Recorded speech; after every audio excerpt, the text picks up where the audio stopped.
Senate chamber. Sound.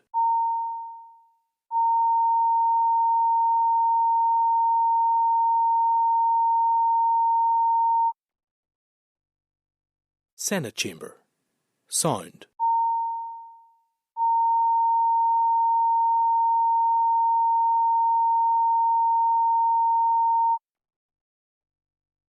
Senate chamber. Sound.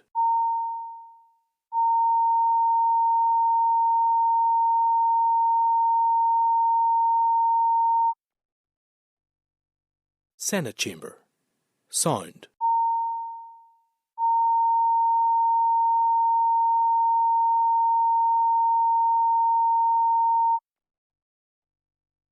Senate chamber. Sound.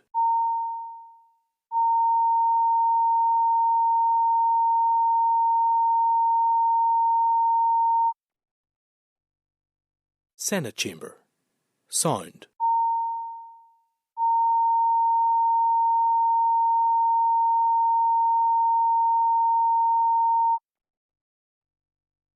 Senate chamber. Sound.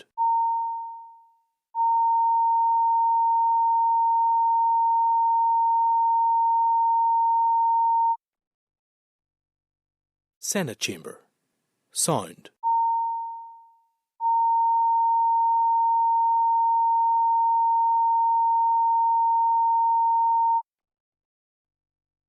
Senate chamber. Sound.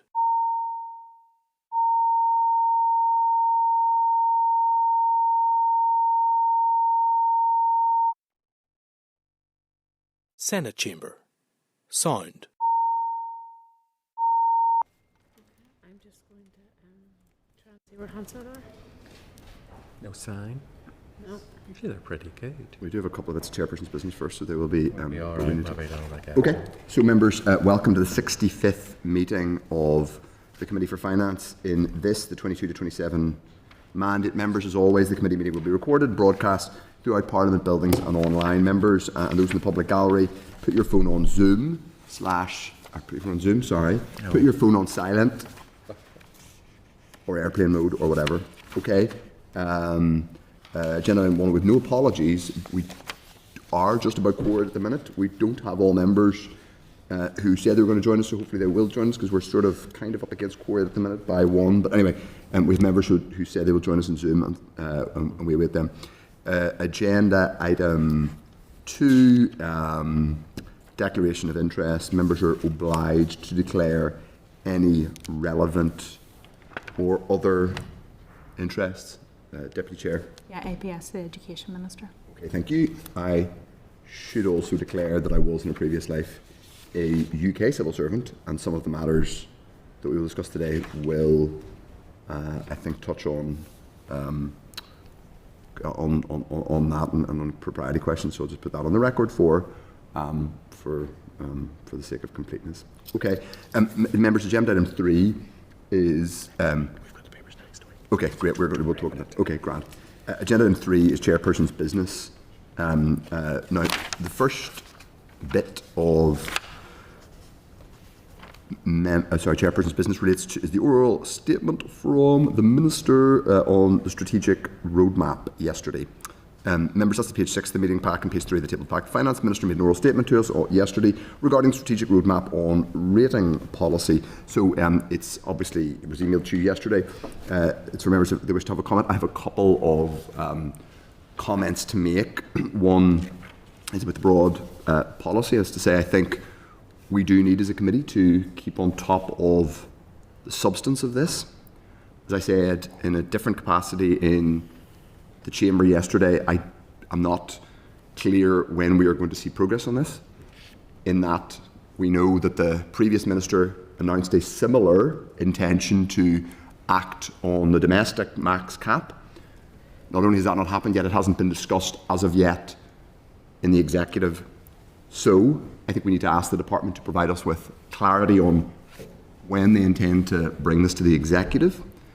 Lots of the briefing today in the public domain appears to indicate that this is happening or it's about to happen, and without sounding too sceptical, I don't think we know it's happening yet, because a similar announcement was made on the domestic side and There's no indication of when that change will be made. It hasn't even yet been discussed at the executive. We know it was first put to the executive. The paper was put forward in June.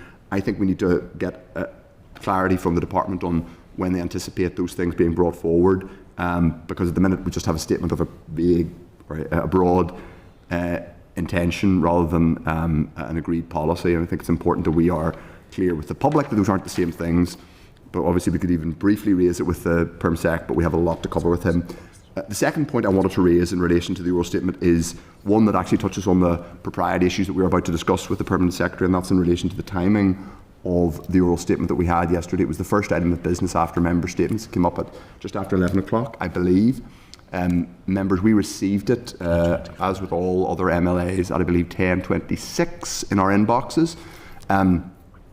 Obviously, standing order, under Section 18A of standing orders, it should be at least 30 minutes before delivering a statement to the Assembly. So I'm not sure whether it was just 30 minutes or slightly under 30 minutes. But I have been made aware that there was a briefing to the press earlier in the day yesterday at 9:45. I'm also mindful of standing order of subsection 3 of standing order 18A, which says, quote, "The written copy, whether or not embargoed, shall not be given to members of the news media before it is made available to members." There was a briefing to members of the media before members of the Assembly received this oral statement, so I will be raising it with the Speaker to investigate the circumstances. Does any other member wish to come in on this? Deputy Chair. Yeah, thank you, Chair. And yes, when there's a question of the standing orders, it would be good to raise it with the Speaker's office. Usually we do get these statements from the Department of Finance well in advance of them going out to other MLAs, so it would be good to understand if there was just a bit of a glitch here, because it has been quite unusual for them to do this. I welcomed the part of the statement where the Minister said that the strategic review would be reduced from 10 years to 2, and I would really welcome some sort of clarity on what that timeline looks like, because to spread it over 10 years and then shorten it down to 2 is quite a lot, and effectively it'll hit the 27-28 year, which is in the next mandate. So if we could have a bit of a detail of what the planned timeline on that, it would be quite useful. I think those are all good questions. Steve Aiken. Dr. Aiken. Mute. You're on mute, Steve.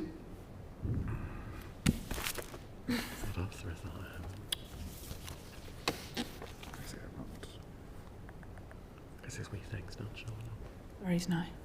Okay, that's us, yeah. Go ahead, Steve. Can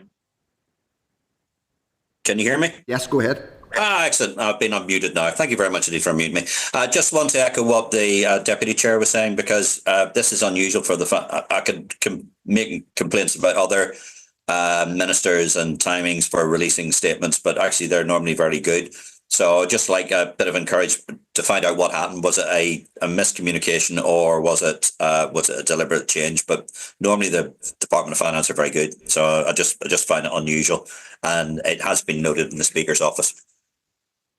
Okay, yes, it will be, and I will be raising it. I think we need to establish whether this, well, first of all, to be honest, whether a standing order was breached, because I do know there was a briefing with the media at 9:45, which was clearly 45 minutes before any MLA received a copy. So we need to ask the Speaker's office to investigate the circumstances, because I think that's regrettable. Okay, anyone else wish to come in on that? Grand. Okay. So, members, the next item is we are going. We are doing that. Well, we'll see if we can get okay. Well, we can retrospectively get them to go over the thing if needs be. Okay, members. Hansard will be joining us, we think, presently, but and if we will, I think, retrospectively get permission, if Hansard will, hoping that they will be recording this either in the room when they arrive, or subsequently using the electronic. Using the online. If members are content with that, they will record it. Okay, members, so page 8 of the meeting pack, we have correspondence from Neil Gibson setting out the parameters of the briefing we're receiving today. This is, I should have said, a briefing relating to matters that have been brought into the public domain following the Education Minister's trip to Israel and the occupied territories. That trip raised significant questions about the operation of the Civil Service Code, the propriety of that trip, but perhaps most pertinently, communications which were issued by the department subsequently. There have been issues raised about both those communications, their adherence to the Civil Service Code, the Ministerial Code, which we are not here to discuss today, I should be clear, because it's not the purview of this department or the officials in front of us, but also the Functioning of Government Act. So, members, we felt it wasn't a unanimous decision, it should be said it was a majority decision, worthwhile to get evidence from the Department of Finance on the Civil Service Code of Ethics, the next Code of Ethics, how it is enforced, how it works, issues, how it was broad questions in relation to this example. However, I should say, members, I do not anticipate that this meeting will be used to go through absolutely all of the specific details in relation to this trip, because that was primarily for the Education Department and the Permanent Secretary to investigate and to give their view on the Education Committee. However, I do expect that the broad events of that trip will be touched on in this evidence session. So I welcome the fact that Neil Gibson, who is Permanent Secretary, is joining us, along with Catherine Shannon, who is Deputy Secretary in terms of Next HR, Aisling Quinn, Director of HR Policy, and David Hughes, who is Director of Corporate Services. I should say, members, an AQ, which was an AQ response, which was received by me, has been circulated in hard copy for members' information. It sets out a little bit more of the Minister's response in relation to the Functioning of Government Act, which is one of the legislative provisions which people have raised questions, obviously people includes me, about. The reason we're having this briefing today is that the Department of Finance, which was of course previously the Department of Finance and Personnel, is the lead department when it comes to management of the civil service propriety and ethics, and adherence to the Civil Service Code. Obviously, it is for individual departments and indeed individual civil servants to adhere to it on an individual basis, but the enforcement of the code and how it operates in a broad sense is the work of this department. So let me say I welcome the fact that the Permanent Secretary and team have joined us today, and you've made yourselves available. I think that's to your credit. And we did also copy the correspondence and the request to the head of the Civil Service with the offer or the suggestion that if she would like to join us, she would be more than welcome, and we could find space for her. I won't draw any conclusion at this stage, but I note that she hasn't joined us, nor has she provided any further factual information on her investigation into the facts of this trip.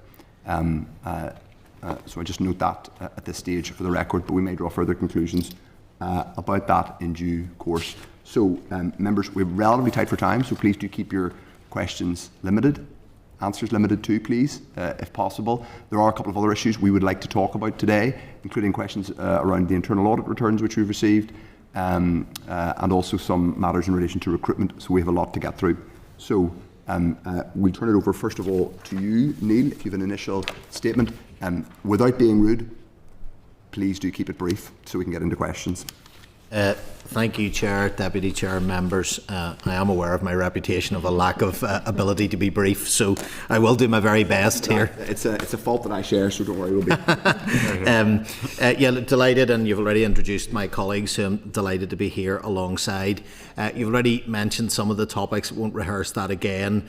Just to say, obviously we're here on the guise of the role in which the Department of Finance has, which is in setting policies in respect of the service, the adherence to those, and behaviour underneath those sit within individual departments' responsibility. We obviously also have a service to provide should there be matters of discipline that fall out of any policy question. You've also mentioned in passing introductions there about our innovative administrative officer pilot, and we're really keen to talk to you a little bit about that. I think, as members will have heard me say before, the gravity of our financial situation is such that we're going to have to try lots of new things, and that's one of them that we're trying, and we're really interested to see how that goes. I'm very excited for that day coming up next week, I believe. Innovative, new way of doing things, and we're hoping that that goes well and continue to learn lessons from it.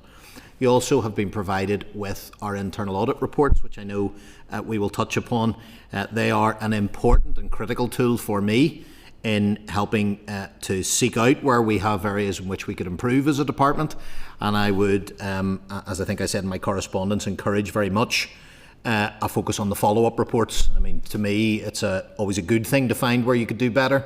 The exam question really is, how did you respond to that, and what did you do to meet those challenges that were set out? So we're very happy to pick up and discuss those, and I know you have a session which I think will be excellent with Tracy McAdams coming up next February, the head of internal audit, and we'll hopefully be able to speak, and we've shared with you our own audit plan. Happy to take any questions about any of those topics, anything else, and as I say, I'm joined by colleagues here who will have more of the detail on some of those matters that you wish to discuss. Okay, thank you very much, and I appreciate your brevity in that regard. I'm going to start by, first of all, saying obviously the Minister of Education's trip to Israel and the occupied territories has prompted, it's fair to say, very significant commentary around adherence to the next Code of Ethics, the Ministerial Code, and the functioning of Government Act. So, to that end, the first question I want to ask is, who is responsible for ensuring adherence to the Northern Ireland Civil Service Code of Ethics? So the Code of Ethics, which we as a department have the responsibility for crafting and writing, and I'll bring Aisling in on a moment, sets out that standard of conduct policy that flows from beneath that, and we're in charge of setting out those policies at which each department must adhere to. Adherence to that is governed within the individual department, and there are processes and procedures in place within our various policy streams to speak to how each department has its responsibilities under that. DOF's responsibility is to ensure that that policy framework is correct to be applied by departments. But Aisling, you'll have a bit more detail on that. Yeah, that's correct. So as Neil mentioned, each department has its own arrangements for handling concerns. That's either concerns raised by members of staff or public, and that's can include breaches or alleged potential breaches of Code of Ethics. Each department within their own operational procedures will have a designated officer for concerns who's responsible for ensuring the effective handling of any concerns as they come in, and that will include the allocation of the process and to the appropriate business area. And that there's an overarching central policy called a Raising Concern Policy Framework, which sets out the central civil service position, and then under which that each department has their own operational framework. Okay, so each department is responsible for effectively enforcing the next Code of Ethics and dealing with concerns as they are raised.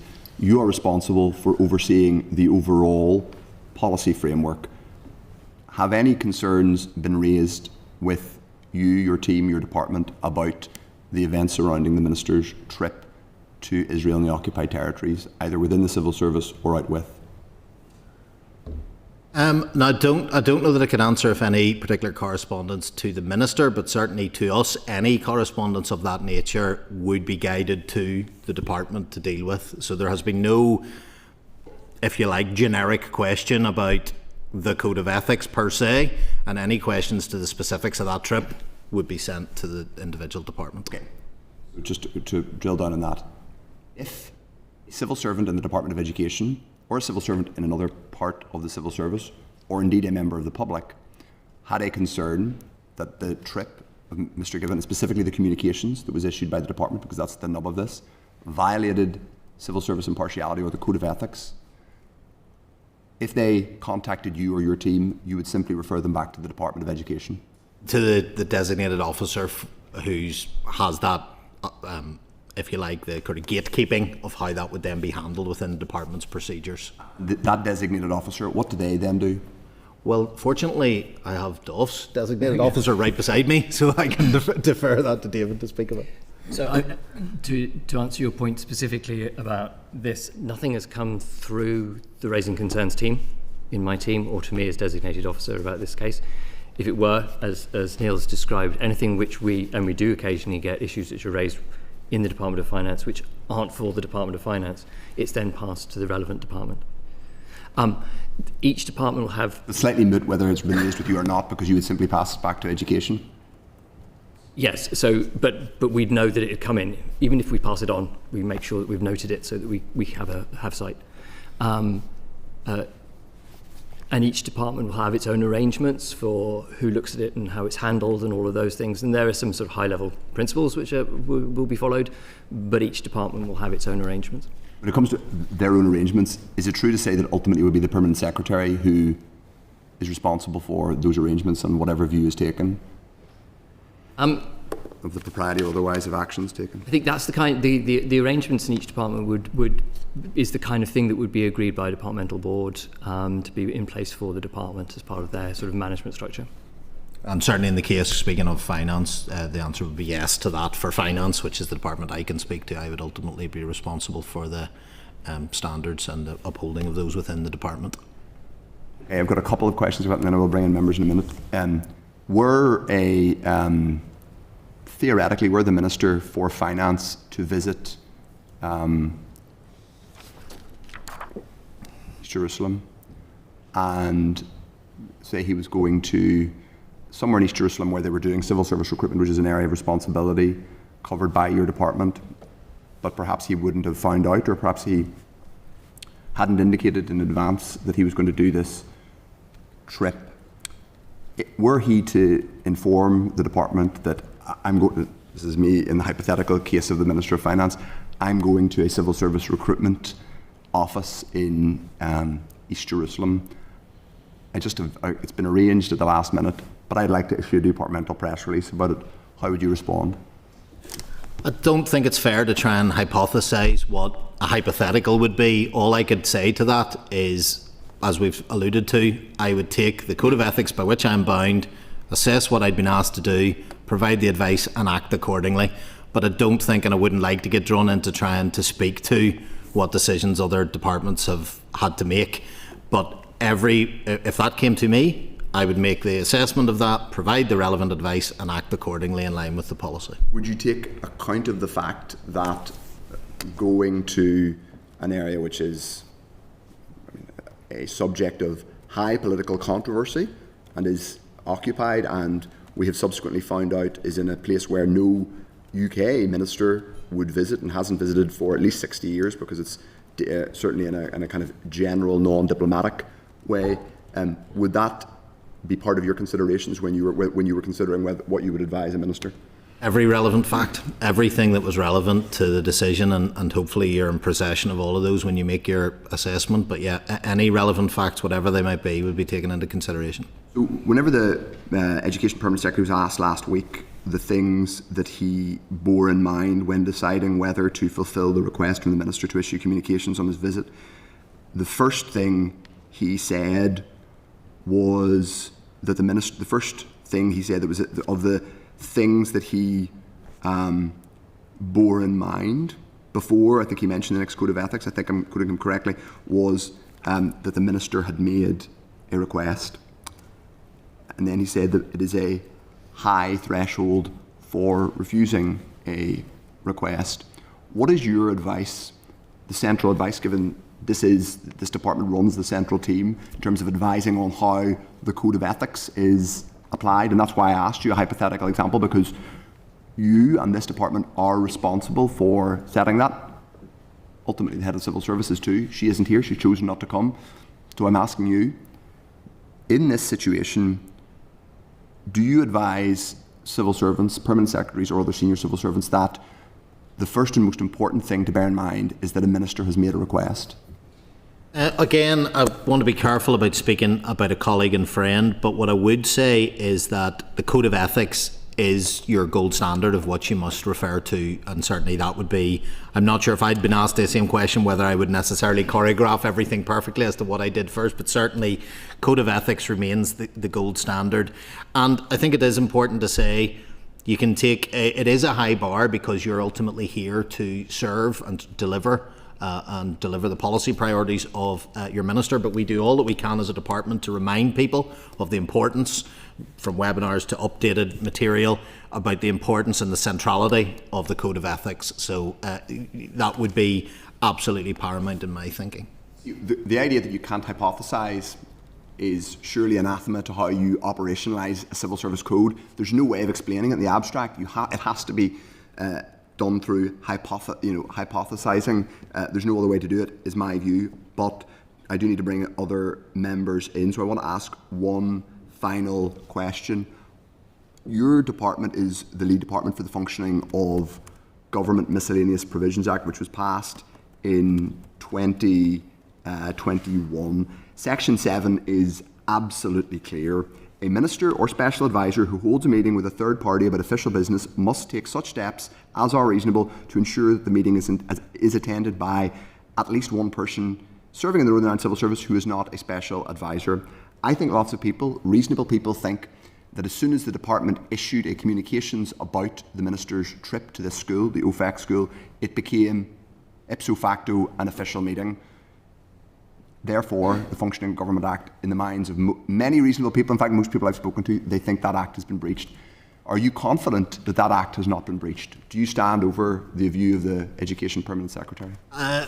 Again, you're asking me to sort of run through a set of detail that I wouldn't routinely do. If it was my department, I would answer to that. So I can't speak on the decisions that I'd have made. What I would point to, though, is the importance and the independence of your designated officer, the frameworks that exist, the processes against which you assess that. You've already referred to other people who make their judgments about that, but I am not going to opine on whether a colleague and the decision that they took breaches or does not, so I wouldn't comment. I'm going to bring others now. I will just say this in briefly. First of all, I do appreciate you've come here and fronted up on this. The head of the Civil Service is not, number one. Number two, I think lots of people will see that there's a strange situation where the team that is centrally responsible, ultimately responsible to the head of Civil Service for the operationalisation and protection of civil service impartiality in the code, doesn't have any apparent route in or enforcement mechanism or oversight mechanism of how it is operationalised in individual departments.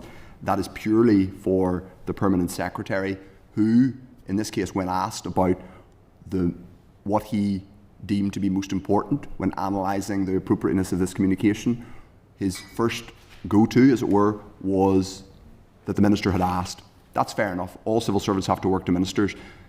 You then have a situation where the first and most important thing appears to be that the minister asked, and the minister themselves can only be held accountable by the Assembly, but there's a limit, as we found out Monday week ago, how far that accountability can go, and I think it speaks frankly to a crisis of accountability. I wish the head of the Civil Service was here to answer to, but she isn't, but we'll bring in others. Deputy Chair.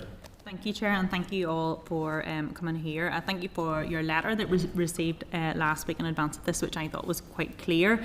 The Permanent Secretary of DE has accounted for events and his actions to the Education Committee last week, and it's my understanding from the letter that you sent to this committee, but just to ask you if you put it on the record, are you clear that in Department of Finance as Permanent Secretary you have no role in investigating this here?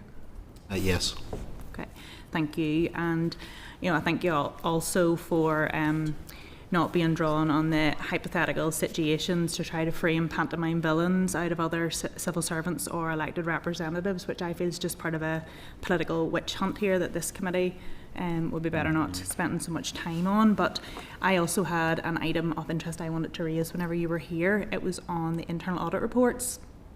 And I thank you for sharing those with us and being open and frank about how in addressing the limited opinions you're trying to improve internal controls, and I fully appreciate that. But one of them I just want to ask, and it's sort of whenever we'll have the HR function up here, it's around the inefficiency compensation payments. I'm a little bit unclear as to the nature of those, what they mean, because I hadn't really heard of them before. They seem quite discretionary, and they've obviously been raised here, so I just wanted to ask a little bit of understanding of the detail around those. Thanks, and I'll hand over to Catherine on that, but it gives me the opportunity to say, I may have cut it out of my entry remarks, but I'll get to say it now.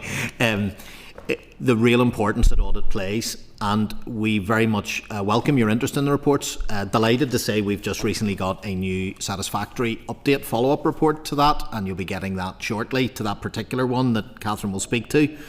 But it's also important as an accounting officer that you point your audit team to where you see the greatest risks and where you think there are areas that you can improve. And to that end, we very much welcome the committee's interest, and indeed we do pay attention to what you have to say, what you scrutinise and what you ask, and where there are areas, I take those into consideration as I plan out the future audit schedules. So when you're with Tracy and indeed Lacey, our internal, it's an odd Tracy and Lacey, but if they're both with you, you'll get a sense to think about where perhaps you as a committee might feel there are areas that we're not perhaps probing on. This is one that we've just recently got a follow-up report, and it is because of the slight interesting sort of nomenclature of how it's referred to as inefficiency payments, is something that we've had quite a focus on because we weren't sure the processes and the procedures were quite as tight as they could be.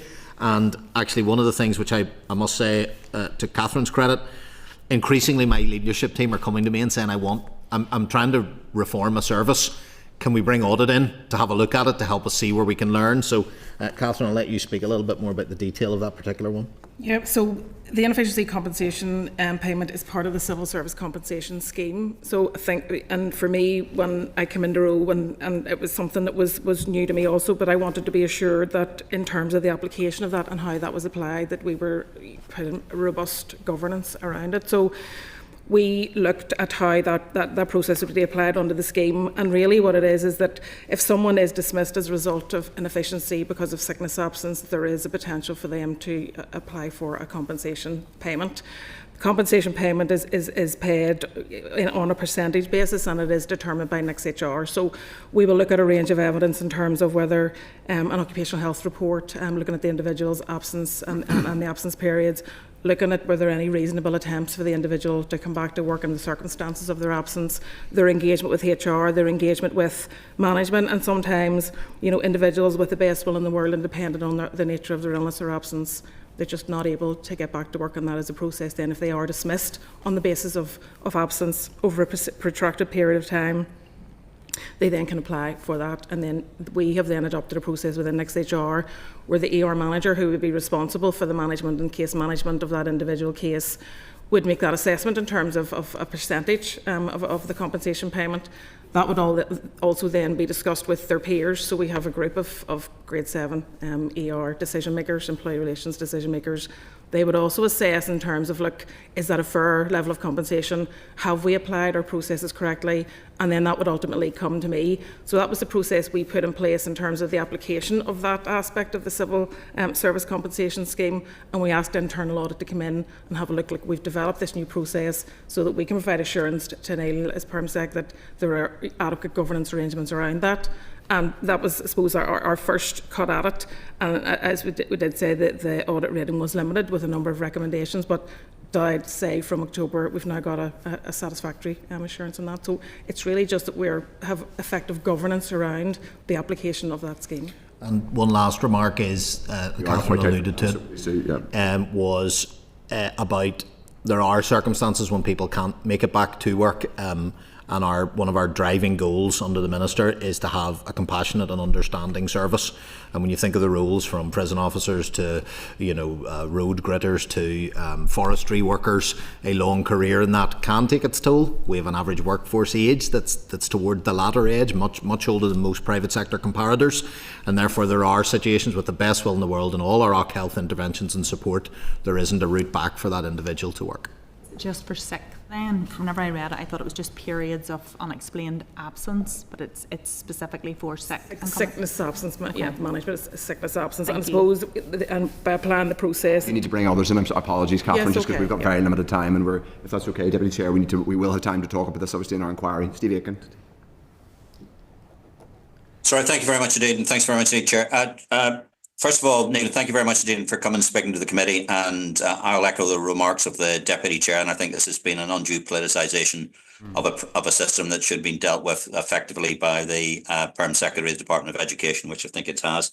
No, I just wanted to particularly look at the internal audit issue and the number of reds that have come up, particularly around what we could call IT issues. Have you any growing concerns about the delivery of the various IT systems we've been briefed on? And I'm particularly referring to the fact that what's just recently happened with Project Nova.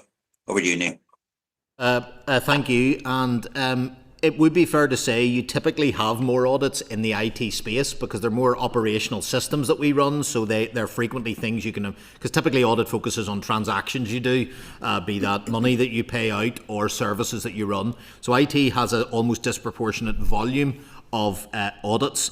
I think it would be fair to say I do have a concern because of the nature of the world in which we operate today. We have an increasing and accelerating level of cyber threat. We have a disparate set of systems. We're going through GovAssure, which you'll mention, and I think is one worth chatting to Paul and the team. Mind, Steve, you need to mute yourself, please. Sorry, if that's what's like hearing me for you. I don't like the sound. Is that how I really sound? But our DSF colleagues and Paul Duffy and the team there, we're really having to up our game in terms of looking at the comparator of different systems. Have they been upgraded? Are they compliant with the new technology? Lots and lots of new potential. And we're trying where we can to go more out of the box, more harmonised systems. But it would be a very fair assessment to say, if you ask me what's my number one worry, sitting as the DOF Perm Secretary, is around matters of IT and cyber. I think nearly all CEOs are worrying about that now too, but it is a different landscape to even 5 years ago, just about the level of vulnerability in systems. So hence why we have a real focus of audit going in and seeing what we can do. And as I'd encourage the committee, next time you have Paul up, have a chat through the GovAssure process, and that'll give you a good journey of how we're trying to feel a bit safer about what safeguards we can put in place. Okay. We are very tight for time, Steve. Okay. So I'm going to ring Brian Kingston. Okay, well, thank you, Neil, Catherine, Aisling, David, for your attendance.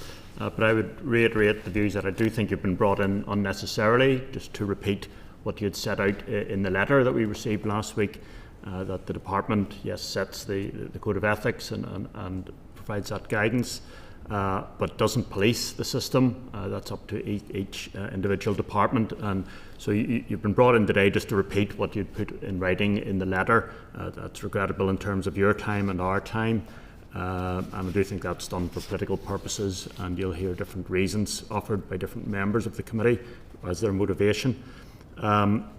If I can go on to a question while you're here, in terms of pressing financial matters, and not covered in your paper, so you can tell me if I'm going beyond what you can cover at the moment, but the two most pressing matters for the executive as a whole are the shortfalls in budget, 100 million in health. I'm not sure, is the EA under education, is it 280 million or 300 million? I've heard different figures. Obviously, there is going to be a monitoring round. There's a budget next week. There might be some further finances coming in. But what is your assessment, if I can ask you, of the financial situation facing the executive as a whole this financial year? Incredibly challenging, and I have huge sympathy for all elected members in trying to balance the pressures that are on the budget. My minister's been clear of the argument that the level of public sector funding is inadequate. Whether we have an adequate share of that's a different question. And it speaks to the little bit about, which we might touch on, about our new AO pilot. Doing what we've always done isn't going to work. The level at which the economy is growing is not fast enough to keep up with the cost of public sector pressures. We will have to think about how we deliver services differently. Try things, try again, and we'll need our committee's support for that, because we're going to have to push the boundaries of innovating, all within as good governance as we can. But really, I am acutely worried about, collectively, the Department of Finance has an unusual role in being both its own department. I have to manage my budget and think about the wider issues. But certainly it grips every Friday PSS meeting, and I know the Minister, and sitting at length with him yesterday, worrying about how to square what looks like an unsquareable circle right now. The cake isn't big enough for what the pressures are, and I think that's going to bring some very challenging with our transformation. Don't have time to talk about that now, but there's lots of initiatives going on as we start to say all ideas are welcome, but the gap between tax receipts and cost of delivering services is unfortunately it's not just a Northern Ireland problem, but it's one that certainly does keep me awake at night. Okay, thank you. Right, okay. Now, I should just say very briefly, members, civil service code is the responsibility of this committee. I chair this committee, and I have been reasonable about giving members their speak, and will continue to do so, but it is in no way an inappropriate use of this committee's time to talk about the Civil Service Code of Ethics. So that is absolutely clear and on the record, and if it were any other minister, we would be doing exactly the same thing. Jerry Carroll. Thank you, Neil and team, for coming in. A couple of quick questions. So if I understood you correctly, there's a person in each department responsible for ensuring the code of ethics are adhered to, and that's news to me, so I doubt that that's widely known in the public. Not to throw anybody under the bus, I think that's quite a pathetic attempt to try and to squelch any question from occurring. But did you, Neil, have a conversation with the Education Permanent Secretary before or after this visit? No, I did not, Jerry. Okay, thanks.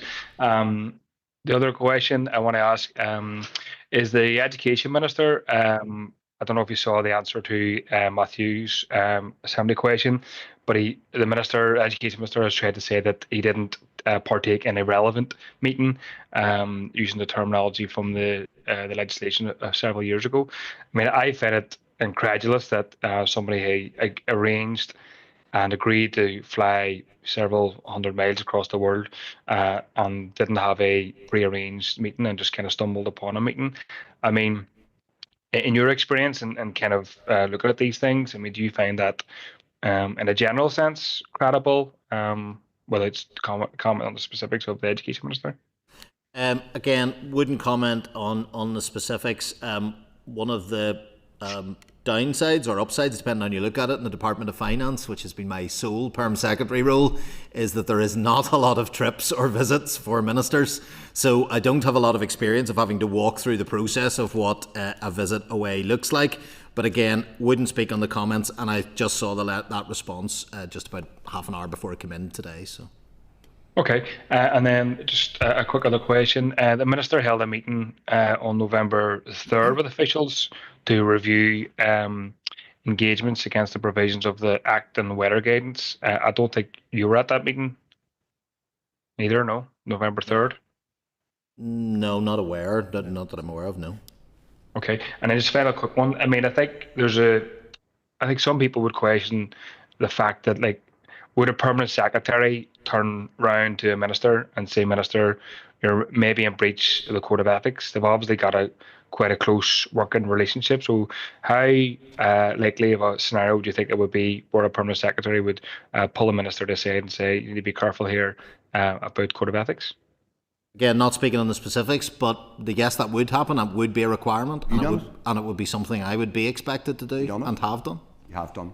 Okay. You have done, and just final is, would that happen on a regular basis with other permanent secretaries? Because you obviously would meet them quite regularly, Neil. No, and I mean, I don't know is the answer, because it's not something we would discuss frequently. But one of your responsibilities is to speak honestly and provide impartial and objective advice to your minister. And certainly, I can only speak to the experience of the ministers I've worked for. Have always been entirely respectful of that advice and take it under advisement. So that's part of our job to do, is to uphold and speak truth and provide that evidence. So no, it would certainly be my responsibility and all my colleagues to say what needed said when it needed said. But what I couldn't comment on is how often that happens. I don't know. It's not something we tend to talk about. Right, we're very touchy. We're going to have to bring in others because we'll have to finish in a sec. Harvey. Thank you, Chair. So, okay, thank you very much. So, on your Code of Ethics, that's something that's crafted by the Department of Finance. You're not responsible in any way for overseeing it, just for setting it up. Not be what you Yes, said? that's correct. And we have fora, designated officers fora, etc. And occasionally the policies get updated or refreshed somewhat or tightened up. We've had some minor tweaks in recent times, but so it's not a document that just sits there and lives forever. We do take any feedback and it does get updated. But yes, you're correct. We don't do the policing of it for the individual departments. We just set the policies. That information would have been known by the committee chair before today?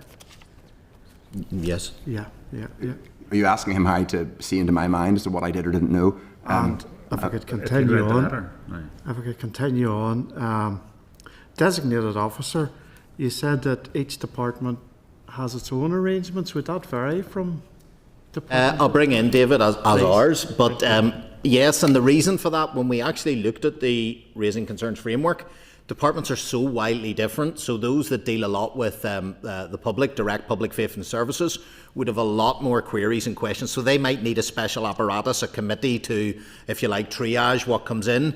We would have very few because we don't deal directly with the public, so that wouldn't have made sense. So we determined that it wasn't appropriate to write one policy that was held in exactly the same way. It would have created unnecessary effort. So we have a framework under which you then craft, and we've actually had audit in to check whether everybody's Raising Concerns policy is in line with that framework. But I think it's important to say it's just the diversity of departments where you might have hundreds of calls coming in from the public to one. that you would need a different machinery in that department than, for example, you would in DOF? So the handling of concerns is really a management issue that's managed at departmental level.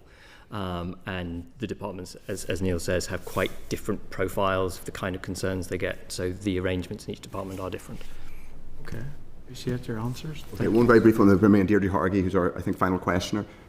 You're happily, coincidentally, your predecessor in the role you hold now was formerly the Director General of Propriety and Ethics at the Cabinet Office.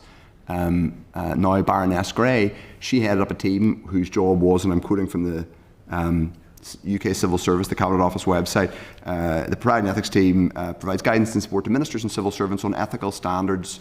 Its responsibilities include advising on complex cases, providing support in high-profile ethical issues, and assisting ministers in SAME. Does no one in the Northern Ireland Civil Service do that?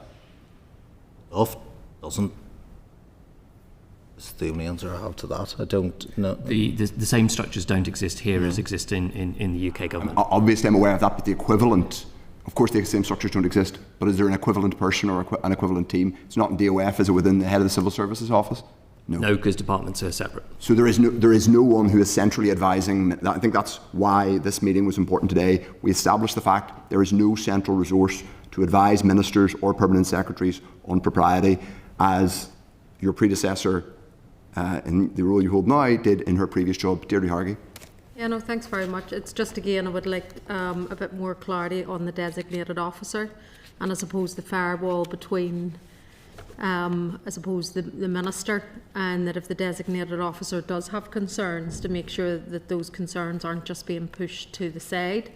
So how does that relationship work to ensure that their integrity in terms of the oversight role of the Code of Ethics is being utilised? So what way does that work?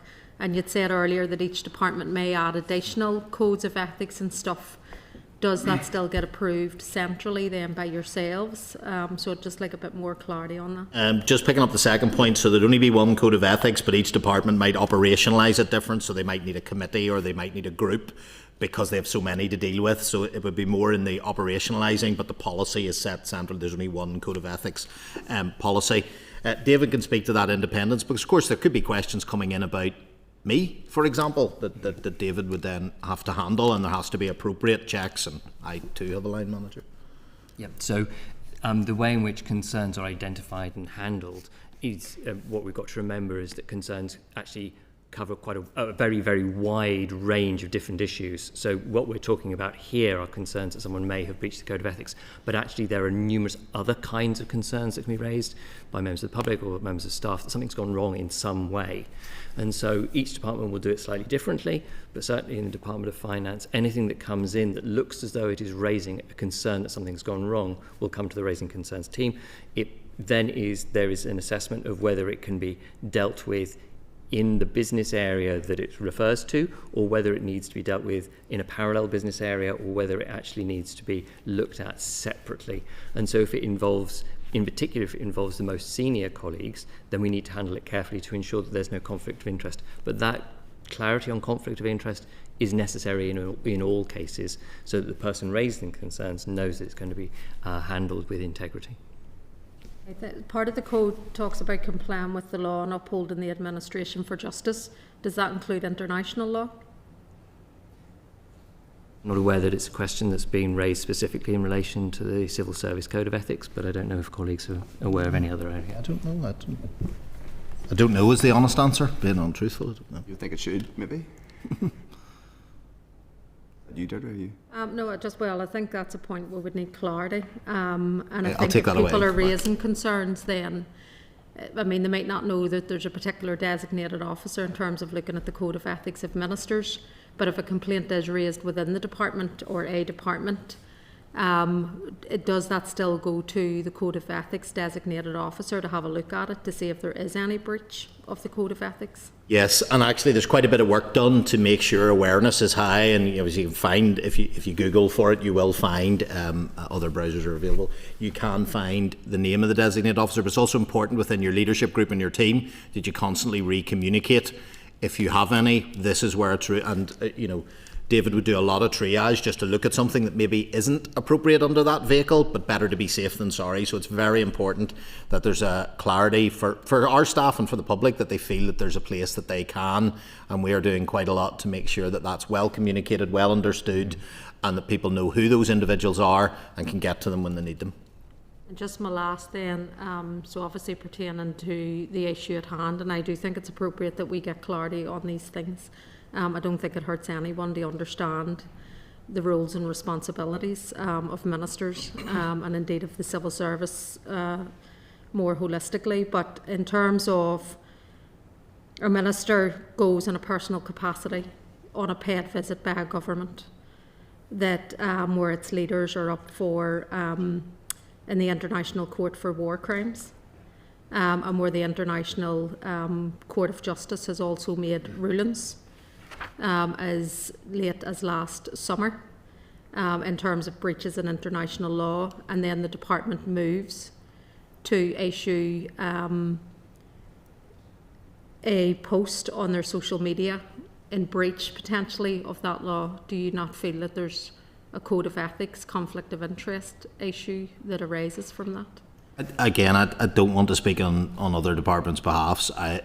I can only speak to the issues that DOF has to deal with, and that hasn't come up in my department. And if the department, say that they don't believe, then what's the other route then if the public are concerned about this? Well, there are different routes about in terms of, as we've talked about, there are concerns if you believe the civil service and those would be handled through raising concerns and ultimately up through the chain that David's spoken to. And there's obviously procedures for ministerial matters, which obviously I don't speak to. Okay, and if I can get clarity on the international Yes, law, we would like clarity on that. Thank you. Thank you. So we're going to bring this to conclusion now. Folks, thank you, officials, for your time. Just say a couple of things for the record. I think it was extremely important that we had this session. It was said by the Education Permanent Secretary in his judgment, and what we've heard today is that it is primarily the judgment of the Education Permanent Secretary. And I'm not impugning him as an individual, because I think he has a relationship to maintain with a minister. That's understandable. But if he is the judge and jury on the Civil Service Code in his department, that's something we need to investigate and unpack further in this committee, for the broader consequences, including confidence in our system and the civil service more generally. The answer that was circulated to members that I received underlined the position that it was not, in the view of the department or the minister, his meeting at the OFEC school was not, quote unquote, a relevant meeting because it did not conduct official business. And that was discussed further today, that that position, that under the functioning government it wasn't a relevant meeting.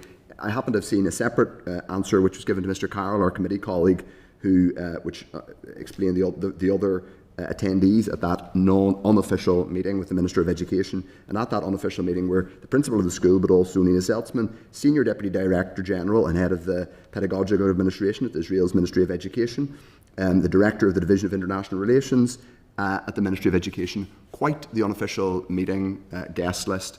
I think one of the things that has come out of this hearing is that we have a bit of a Wild West in terms of the Civil Service Code, I'm afraid. I think this team has fronted up and come and given us a broad outline. I genuinely appreciate that today. But what we have heard today is that it is primarily for individual departments to set their own. The rules are set by the Department of Finance, but it is no rule basically in enforcement, unlike in other jurisdictions, including at UK level. It is ultimately for the Permanent Secretary to decide what constitutes a breach of the code and interpret the Civil Service Code and indeed the law by themselves. And when asked about it, that individual Permanent Secretary said at the Education Committee last week that he was mindful, first and foremost, of the fact that the Minister had made a request, and that declining ministerial requests involves a high bar. I think that is concerning in itself, particularly when there appears to be no additional cover at the centre or from the head of the civil service in terms of protecting the Civil Service Code and the impartiality of civil servants. And I think this is something we need to investigate further. I think it's very, very concerning, and I also think it's disappointing the head of the civil service wasn't here today to explain her position, what she has discovered in her factual investigation, and provide some reassurance to the public. It's doubly problematic in accountability terms when, as we know, there are very clear limits to the ability of the Assembly to enforce the ministerial code via its accountability mechanisms. The public is very concerned about accountability in these institutions, and I worry that the civil service has been dragged into that, not by me. Okay, members, we're going to release but one final point, not on this subject, but another propriety issue relates to yesterday's oral ministerial statement. As I've discovered, there was a press briefing yesterday morning before 9:45, before we were issued with the oral statement at 10:26. As you will be aware, Standing Order 18A is very clear about about standing orders and about when statements should be shared with the Assembly. So can I ask that the Department goes away and looks at whether that standing order was breached? I've already raised it with the Speaker's office.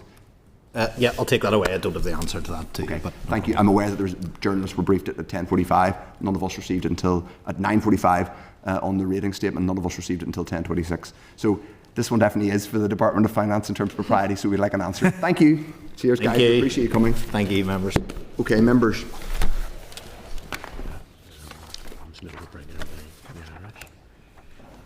So, members, I'm going to go to 6 first before we start our evidence session with the Irish Fiscal Council, Fiscal Advisory Council.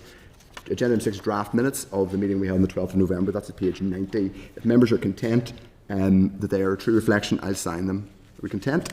Thank you. Content. Thank you. Now, agenda item 5. I presume members are content that Hansard provided a transcript of this. It's at page 13 of the meeting pack, and there's a clerk's memo.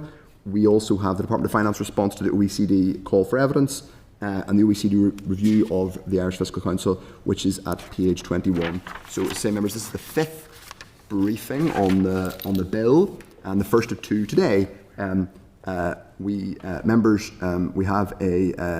two members of the Fiscal Advisory Council joining us. Seamus Coffey, first of all, who is chairperson of the Fiscal Advisory Council, and Niall Conroy, who's chief economist. We are really grateful for your time today, gents. I know you're up against it. We had an additional briefing, so I appreciate you're both very busy, and I appreciate your patience waiting a few minutes for us to start. Seamus, if you're able to give us an opening statement, and I don't know if you want to contribute to it now, but we'd love to hear from you. And then members indicate if you want to ask a question. Well, thanks very much. Well, and thanks for the invitation to speak here today. We welcome the engagement. And we hope the perspective of the Irish Fiscal Advisory Council will be helpful in your deliberations. I suppose initially, by way of background, the Irish Fiscal Advisory Council was established in 2011, initially on an administrative basis. The Council was then formally established on a statutory basis in December 2012 under the Fiscal Responsibility Act of that year.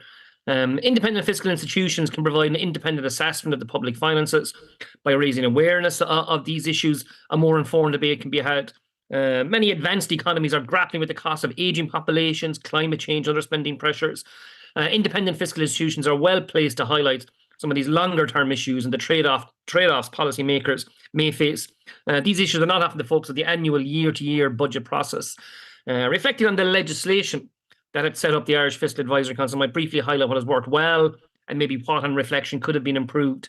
We'll start with the positives. First, the Council has a clearly defined mandate set out in legislation. This gives a clear sense of purpose and a focus for the Council's activities. Secondly, the Council's budget was set out in legislation. This set the initial ceiling for the Council's spending. It also clearly set out how the Council's budget was to evolve over time. The Council's budget is set as a standalone item rather than part of the overall estimates for the Department of Finance. And finally, legislation sets out that the Council members are to be selected based on their competence and experience in domestic or international macroeconomic or fiscal matters. Consideration is also given to gender balance of the composition of the Council. On the other hand, then I might finally outline 3 shortcomings in the legislation underpinning the Irish Fiscal Advisory Council. Firstly, that Council's budget, mentioned above, is legislated to move in line with inflation. However, a significant share of the Council's cost is salaries, which are linked to public pay levels. Public sector pay has increased at a faster rate than headline inflation in Ireland. As a result, the Council's funding has not increased in line with costs. There is now a proposal to amend this so that the Council's budget evolves in line with costs. This is supposed to be measured by a combination of public sector pay rates and general inflation. Second, the Council's statutory right to information is actually quite limited. In many instances, the Council relies on goodwill for information from government departments. While this often works satisfactorily, it is not best practice. The proposal for Northern Ireland compares very favourably. And thirdly, the council is somewhat constrained in how it utilises its budget. The council still has to secure approval for hiring additional staff and or regrading of positions from the relevant line minister. So that just briefly sets out a couple of positives and maybe some shortcomings in the case with the Irish Fiscal Advising Council. I'd like to thank the committee for their time and look forward to answering any questions you have. Well, that was really admirably broad but brief, which is the optimal opening statement, Seamus. Thank you. You mentioned that the two things about the budget stood out to me there about the council's budget in the south. One, it's not part of the department's main estimate, so there's it's a freestanding item. If you could explain a bit more about that. And number two, the fact that there's did you say the legislation provides that the budget increases with I don't know if it's a particular measure of inflation, if it's CPI or whatever, but that has been a problem because it doesn't keep up with salary costs. So if you could just say a bit more about both of those, the freestanding nature of the budget allocation and what measure of inflation is used to uprate your budget. Yeah, thanks very much. I'll take up on those, and maybe Niall would like to come in as well. But on the freestanding nature of it, so the budget for the Irish Fiscal Council was set out in legislation. So once the legislation was passed, in a sense, that spending now was locked in. So it doesn't have to go through the annual estimates process. It would be what we'd call non-voted spending on an annual basis, because the legislation is there that requires that spending to happen. It's not subject to the sort of I suppose the roundabouts that can happen with the annual budgetary process. The budget is set aside, it's in legislation, and has to be paid over to the Fiscal Council every year, and is not included in the annual estimates process, where various line items might move up or down depending on the overall envelope of spending available for a particular department. So in a sense, it moves the Fiscal Council away from the annual process and puts it on a concrete statutory basis. So it's not in the estimates process. It is what we call non-voted spending. Now, the vote was with the legislation, but once that passed, then the spending happens every year. Now, the legislation also set out how that budget was to evolve. So an initial ceiling was set for 2012. And then the budget was to evolve in line with inflation. And the measure of inflation that was chosen initially was the HICP. That is a sort of an EU standard measure of inflation. It's close to the CPI. There are fairly modest differences between them. But the HICP, the Harmonised Index of Consumer Prices, it is an EU approach to measuring inflation. It's pretty close to the General Consumer Price Index. But in the case of Ireland, and maybe similar to other countries, once that was introduced, we actually went through a period of around 10 years of close to zero consumer price inflation. So the budget, in overall terms, barely moved from that original ceiling. And while initially there was maybe a large gap between the annual spending of the council and the annual budget ceiling, over time that gap got narrower and narrower, because the costs of the council, the largest cost is staff wages, and salaries were increasing in line with public sector pay deals, and they were ahead of inflation. So even if the staff numbers weren't increasing, you had this gradual erosion of that gap between the actual spending and the ceiling. It got quite close, and the ceiling had to be adjusted by an amount to make sure that the actual spending that was happening was in line with the ceiling, and wouldn't a problem arise, because again, without increasing staff numbers, the level of pay began to rise. Now there is a proposal to change that, so the legislation for Irish Fiscal Council is due to change, and it is due to kind of take a combined approach. Price inflation will still play a role, but also the ceiling will be linked to a public sector pay, so better aligned with the costs than we've seen in the case up to now.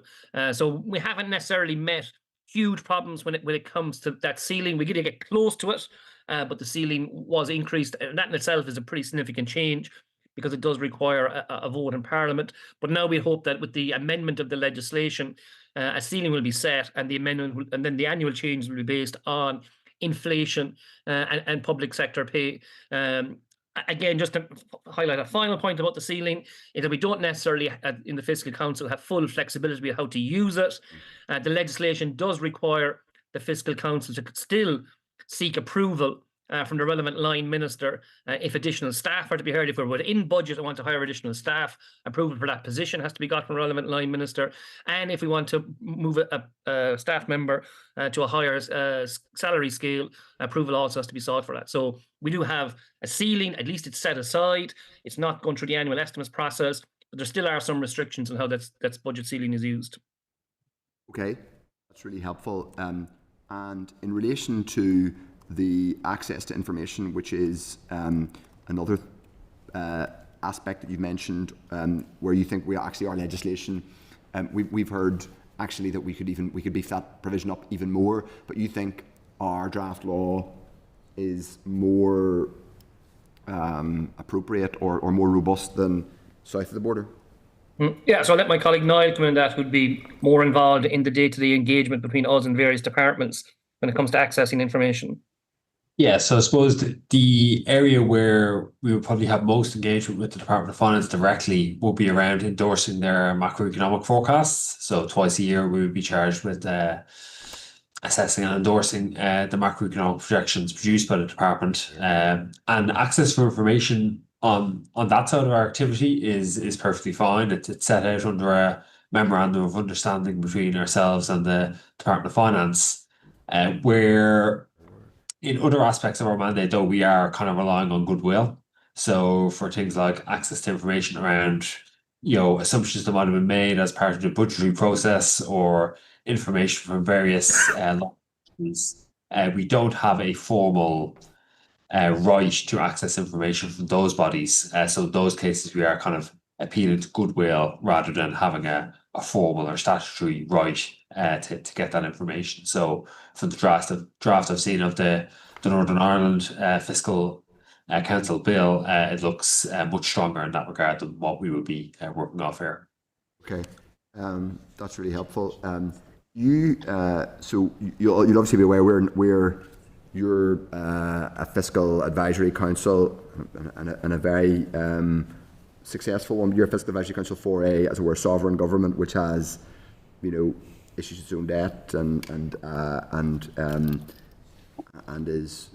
levies all of its own taxation. This is a devolved government, but which is one of the reasons why that is given for us not having an economic forecasting power on the face of the bill. But that's one of the issues we're looking at.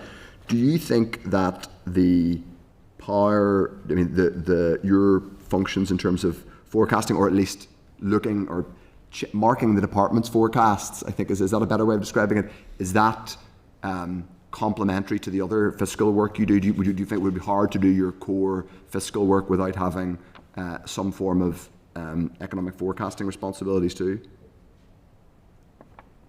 On that, I'm happy to jump in, Seamus, if you want to add to it. Go on, man, yeah. So I think, part of your assessment of the budgetary forecast or what the fiscal stance should be would definitely be informed by your view of where the macroeconomy is going, and your understanding of how it's evolved to that point. Definitely, from our point of view, that is definitely helped by the discipline of us endorsing a set of forecasts twice every year. We do, as part of that process, we would produce our own set of forecasts internally before we look at what the Ministry of Finance have produced, so that we kind of have an independent view before we start looking at their forecasts, something to benchmark their forecasts against, which we think has been quite useful. So from our point of view, we would find it useful for the other parts of our work that we are doing that work around the macro economy and the forecasting piece. But even if that wasn't part of your mandate, you could engage and do some of that work on your own bat in order to be better informed for your view of fiscal policy in general. But certainly for us, it's definitely a good discipline in terms of it's something that we have to do twice a year. So it is something we are very mindful of. But I wouldn't say it's you could certainly have a good, well-informed view of the macroeconomy without having an endorsement function as such. But for us, it certainly is complementary to the other work that we do. You do the do you produce your own economic forecasts, or is it? We do. We produce our own set of forecasts. Yeah. So we would do that, and we would complete that before we get sight of the forecast that the ministry have produced. So we would have our own set of forecasts separately. Yes. I suppose my question is: do you have any particular views, notwithstanding the fact that this is we're a devolved region, rather than a separate sovereign state. And so you're basically looking at what happens to the block grant, which comes from London. Do you think there would be an argument for doing having an economic forecast as well, or for the Fiscal Council being able to having the ability to produce its own economic forecasts to feed into its fiscal analysis? Look, for most fiscal councils, I'd say this more generally, for most fiscal councils, I would say the best practice is that you are producing your own set of macroeconomic forecasts. Now, that is contingent on you having enough resources to do that, as well as the parts of your mandate that you've been assigned. Like some fiscal, we'd be quite well networked with other fiscal councils around Europe, and some of them would have the endorsement function that we have, but wouldn't go and produce their own set of forecasts. They would rely on other independent forecasts that are being produced by a central bank or by private sector forecasters. So it isn't absolutely essential to produce your own set of forecasts, but I would say typically that would probably be best practice if you have the resources to do it. Like, just on that, I'd add that we don't necessarily see ourselves as sort of a forecasting organization. Yeah. So as Niall says, we do produce forecasts, but we actually only publish them after the fact. So when it comes to the budget, the government's forecasts are used as endorsed by the Fiscal Council, and then subsequently, a number of months later, our own forecasts would be published, but we wouldn't necessarily make a significant deal of them. I do think undertaking the forecast, in a sense, underpins the fiscal work you're doing, because you have to be able to sort of appreciate and understand the economic environment in which the fiscal policies have an effect. And as Niall says, not all fiscal institutions, independent fiscal institutions, would do their own forecasts, but certainly would use them, whether produced themselves or by others, to have an understanding of the economic environment in which the fiscal policy changes are being enacted. So I think it is useful. We wouldn't see it as central to our role. The endorsement is clearly central. And to help us do that endorsement, we create our own benchmark forecast before we get those from the Department of Finance. We produce them independently without seeing what the department are going to do. And then if there's significant differences, we can try to understand how those differences have arisen, and maybe we've done something better, or perhaps they've done something better, and reconcile that then through the endorsement process. We've done it as twice a year over the last 12, 13 years. There has been some minor differences from time to time, but in each time we've done it, the fiscal forecasts have been endorsed. Okay. We're bringing others now. Deputy Chair first. Yeah, thank you, Chair, and thank you both for joining us today. Being behind others isn't where you want to be, but it gives us a good opportunity to learn from others. So I'm just keen to hear any feedback you would have under the current legislation that governs yourself. Is there anything that you feel constrains your work, or you're not happy with, or you'd want to draw our attention to, so we can look out for it as a potential pitfall of our own? I guess going through what we said previously, like one of the constraints we face is that although a budget is set, obviously you'd always perhaps like to have that budget to be a bit larger to be able to do other activities. But one restraint we feel that is a bit of a restriction on us is that although the budget is set, we're also restricted on how we can use it. So we might have, say, a gap up to our ceiling that we might think we could hire additional staff member using that gap. But we have to get approval from the line minister for that position to be introduced. So we don't have full autonomy when it comes to the use of the budget. And it's set out in legislation that if the Fiscal Council is to hire a staff member, or if the Fiscal Council is to move a staff member to a higher pay grade, approval must be got from the relevant minister. And that is a bit of a restriction. Yeah, and thank you. And we had a bit of discussion around that ourselves in previous evidence sessions on this, because our Fiscal Council will be set up in a governance structure that is linked as a NDPB setup of the Department of Finance, and then ultimately it's our Department of Finance that's approving the budget. So, just that very clear conflict of interest on the face of the legislation there. So it's really, really useful to take away, because we want to make sure that we're maximising the potential of the Fiscal Council whenever we're bringing it forward there. Thank you very much. No, thanks, Chair. Okay. Jerry Carroll. Thanks, Seamus and Niall. Thanks for your time. So just in terms of, you mentioned sort of the forecasting and the macroeconomic stuff you do, would you give a view on government budgets? Niall, yeah. Yeah, so in terms of the actual budget that would be passed by the government. Yeah, absolutely. That would be a really core part of our work. So, we would be assessing both the budgetary forecasts themselves. So do we think they look credible? Do they look reasonable? Are they likely to match what the outturns will be? But also we would give a assessment of what we would call the fiscal stance. So is the budgetary policy being pursued helping to kind of smooth the economic cycle? Taking money out of the economy when it's very strong, putting money in when the economy is quite weak. So that would be a pretty central part of our mandate at the moment, and it would be something that probably people would see as the most front-facing part of our mandate, as opposed to the kind of endorsement of the economic forecast that wouldn't be quite as public to most people. Okay, thanks. Yeah, just on that, we do a lot of kind of publications during the year, but maybe our 3 key publications that get significant attention, as Niall has referenced there, would be linked to the budget process. So we'd have 2 main reports, one sort of in June, in response to the government setting out the broad parameters of the budget. Well, at least they're supposed to set out the broad parameters of the budget in the spring. Then we'd have a pre-budget statement. So maybe 3 or 4 weeks prior to the budget, we'd go into more detail about what it is that the best approach for the government to take would be. And then we have a publication towards the end of November, or one for this year will be coming out next week, where we actually assess what the government did in the budget. And they would be sort of the 3 sort of pieces of work that the council does that would create the most, get the most media attention, most political attention. And they would also then be linked to appearances before the Oireachtas, the Parliament, on the basis of what's included in those reports. So assessing the budget is essentially the key plank of the mandate that we have.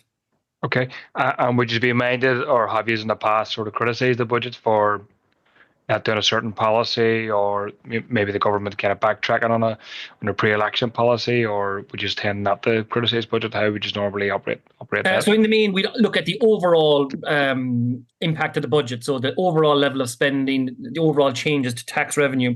Our approach wouldn't go into individual measures. So the government might make promises on the basis of particular tax changes, or offering particular services or supports, or perhaps changes to social welfare. By and large, we'd stay away from those type of debates, which would be much more on the political side. They're important, they're key, but it wouldn't necessarily be part of the functions for the Fiscal Council. We'd be more looking at the impact of the public finances on the economy as a whole.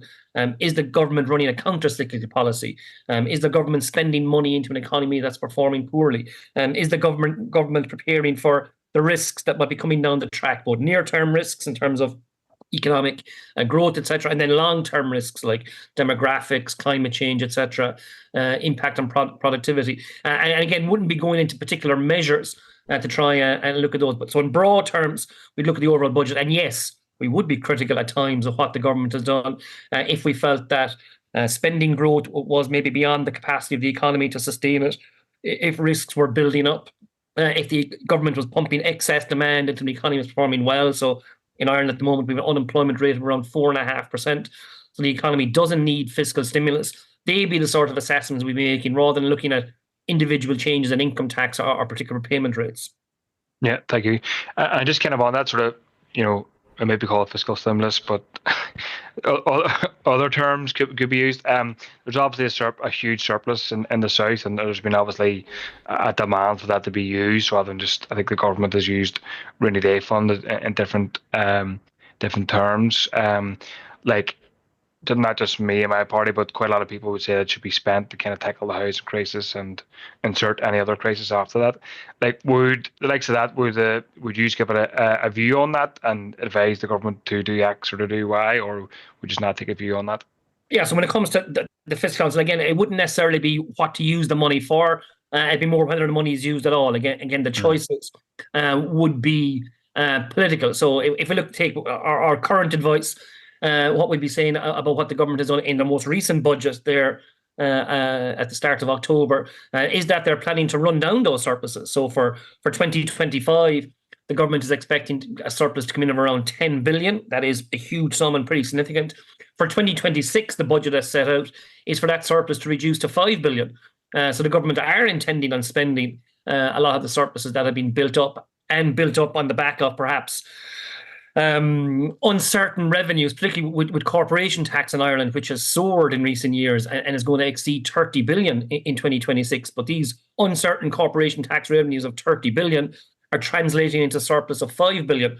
So the approach of the Fiscal Council would not necessarily be to look at where that money is being spent and the particular items it's being spent on, if it's housing or health or social protection, more the vulnerability that potentially builds up. That if this uncertain source of tax revenue was to reduce, which is a possibility, what happens to that spending that you've built up? Like, do we just spend the money when we have it? If there's corporation taxes coming in, are housing, health, and social protection so important? Now, we should be doing them all the time, not just when you have these type of revenues available. That should be put on a sustainable footing.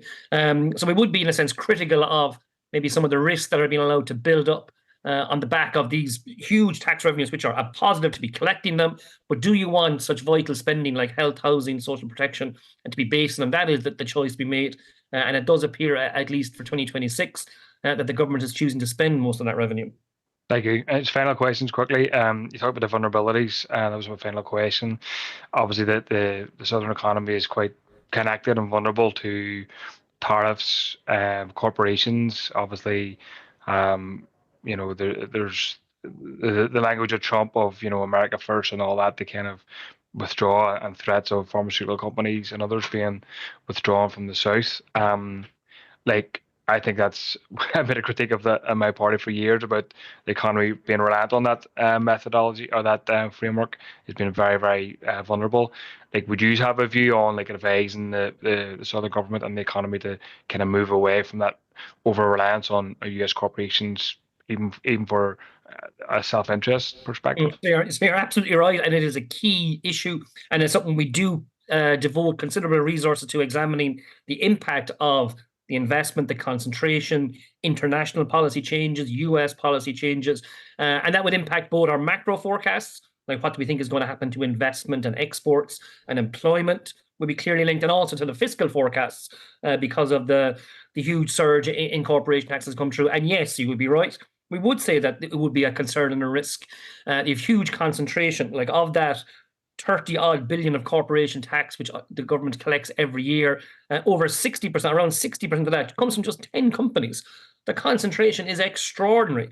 And this would be a risk that we would frequently highlight for the government in terms of trying to broaden the tax base. Again, not making particular recommendations about how to do that, but you do on the income tax side, the consumption tax side.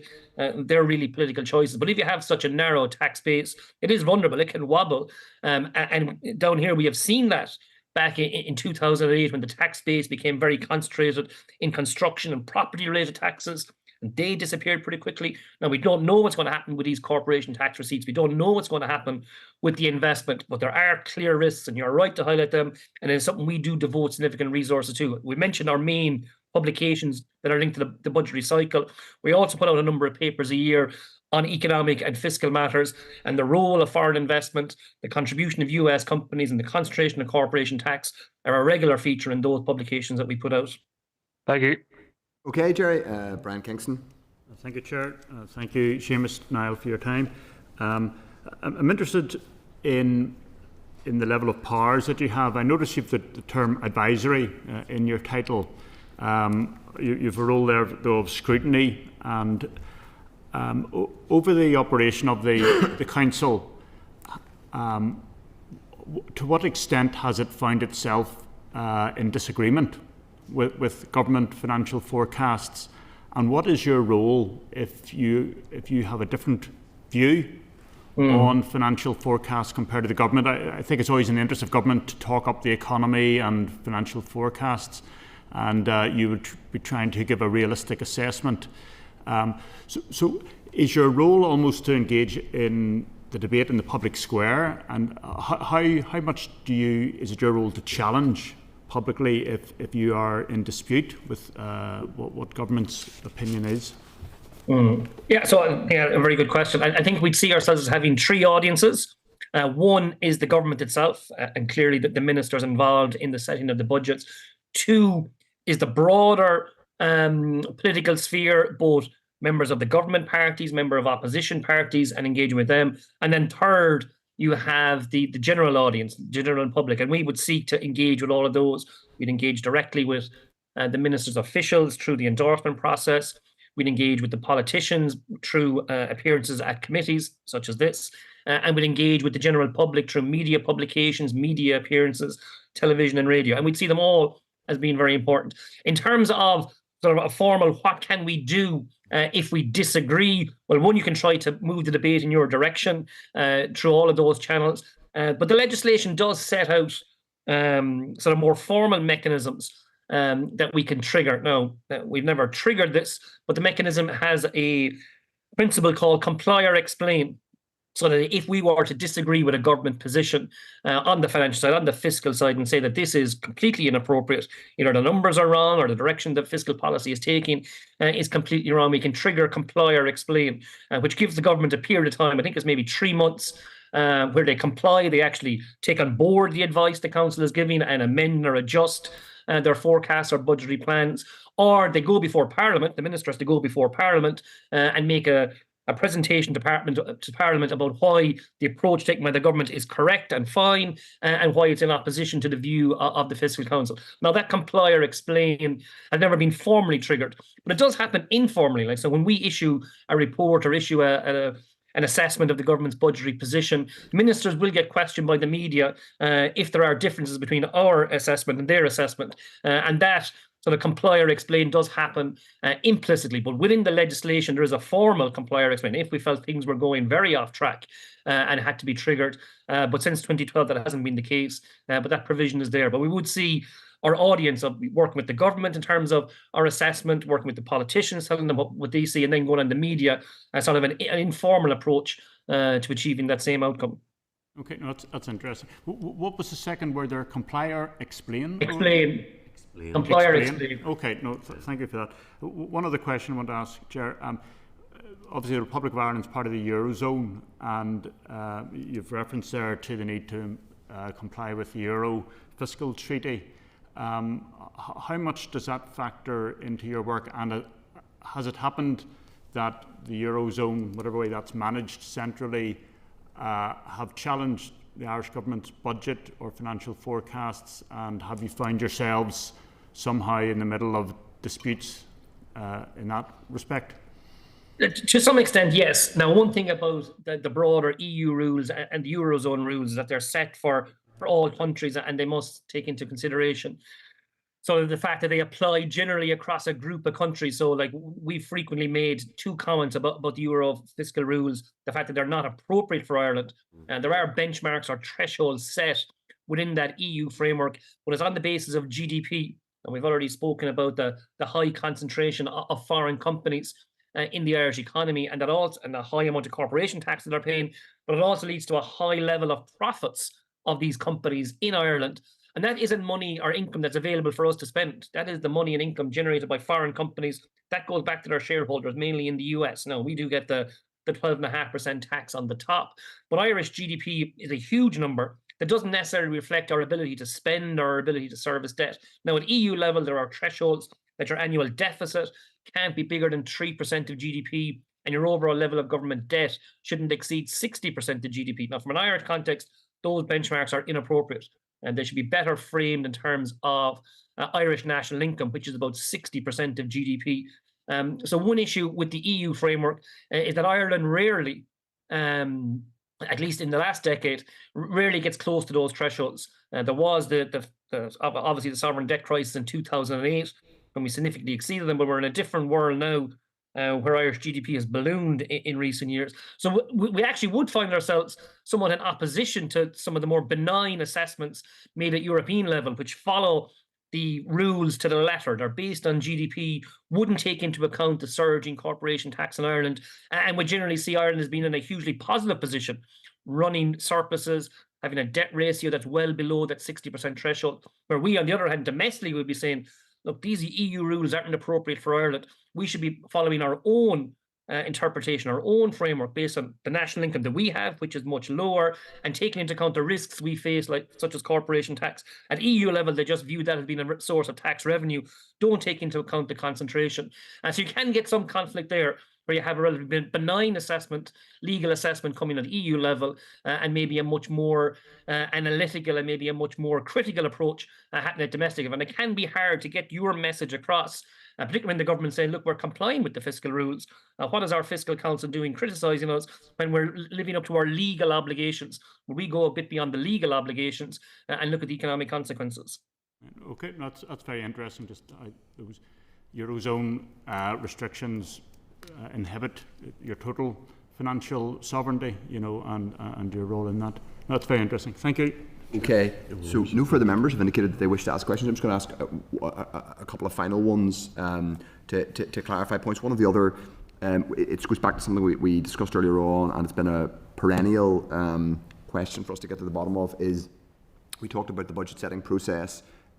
Your budget is, though it is not part of the overall estimates for the department, it is, as it were, set by the department. It's legally it's set by the department. It's not so in i.e. it's not you're not a you don't get your budget set by the Oireachtas or a committee of the Oireachtas. It is the Department of Finance. No, it's set by the Oireachtas. It's in legislation. So although we're outside the line items, we are under the remit of the Department of Finance. But the Fiscal Responsibility Act sets out the budget for the Fiscal Council. And once that's passed, once that's voted on by the Oireachtas, it can't be changed. So obviously the Department of Finance gets to set the legislation that goes before the Oireachtas. But it can't be changed on a year-to-year basis. The only adjustment at present is made for inflation that sees it rise in line with inflation. So you would be looking at the budget being separate, being independent to the political process set out in the legislation. So I wouldn't say it's set by the Department of Finance.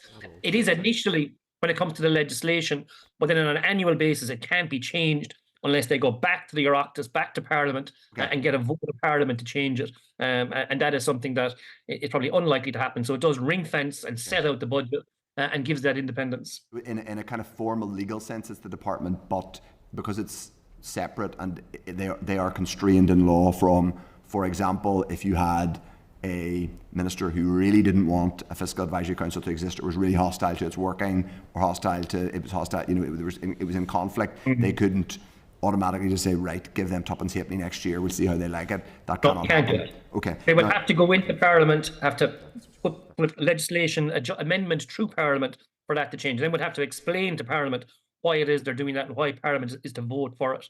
It can't be just done with a stroke of a pen. Theoretically, that can happen. Very important, because obviously there's a bit of a conflict between our funding department, the Department of Finance, which is also the department we assess. Yes. And if our funding was linked to the Department of Finance, well, you could undermine the credibility, undermine the independence of the Fiscal Council if the Department of Finance could say, look, unless you toe the line here, we're not going to release your budget. That can't happen. Our budget is set out in legislation, and regardless of what we say, regardless of our assessment, we're guaranteed that. Now, we would like the annual adjustment to change, but more a minor point. The actual budget itself is set in legislation, and that's crucially important. Okay, that's helpful because that's one of the questions I think a number of us have. Part 2, clause under the staff section, I guess, clause 13 of part 2 of our bill. I'm not expecting you guys to have it in front of you or to be too, but one of the questions that's been raised is about the staffing. So I'll just read out to you the provisions of this part of the bill. It says the council is to employ a person to act as the council's chief of staff. The council may employ other staff. Then it says the chief of staff and other council staff are to be employed on such terms as the council, comma, with the approval of the department, determines. So staffing is effectively at the approval of the department. Number one, is that the case in your council? Number two, do you deem it to be advisable for other councils? Yeah, I'll let our head of secretariat, our chief of staff, deal with that one there. I can see him smiling there. Niall, is it for you? Go ahead, Niall. So that sounds familiar. So that sounds reasonably similar to the setup that we would have on a legislative basis. So we would have to get approval for any new member of staff that we're hiring, or if we wish to regrade a member of staff, say to a higher grade, we would need prior approval from the ministry to do that. In our view, and I think the OECD would be of a similar view, that they feel that Fiscal Council should have full autonomy over how to use their budget. So if they have a budget of of €1 million, they should be able to decide which way to best allocate that, whether that's through staffing or whether that's through software or other services that they might procure elsewhere. So our view would be it would be better for the council to have full autonomy over how it uses its budget. Then actually, the question does arise of, well, there have to be some safeguards, right? And I suppose one thing that you do in exchange for your independence is you have to have accountability. So we would be accountable both to the Oireachtas, but also we would have periodic peer reviews. So we would have an independent peer review of ourselves every 5 years or so. And I thought that was something that you guys have mentioned in the legislation that you have there in draft. That seems reasonable.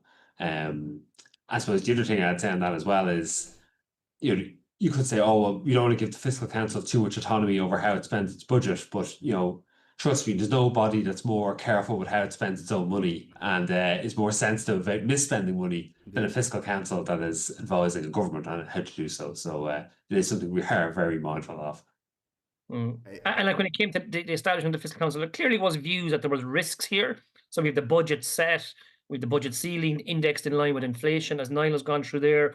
You have restrictions then on how that budget can actually be used. And also the Irish legislation sets out that our Comptroller and Auditor General will audit the Fiscal Council every year. We are a tiny part, a blip on the overall scale of the national budget. But every year we're subject to an audit from the Comptroller and Auditor General, who submits a report to Parliament, to the Oireachtas, on the accounts of the Fiscal Council. Not in our assessments, not in our work when it comes to the government's budget, when it comes to our own budget. How do we spend the 800,000 euro we have? So there really is a sort of a view out there that there was a high risk. But as Niall says, if any entity, agency is going to be careful with its budget, it is a Fiscal Council. Because if you want to profess and make assessments of the government's overall budget, well, if you get your own house in order, you don't want to be getting questions about your own budget when you're trying to offer advice on the overall budget. So I think that natural reputational risk serves as a sort of a key safeguard. But the level of safeguards that are in place in Ireland are very, very significant. The budget is set, only adjusted by inflation. Any additional appointments or promotions are subject to approval by the Minister, and there's an annual audit from the CNAG.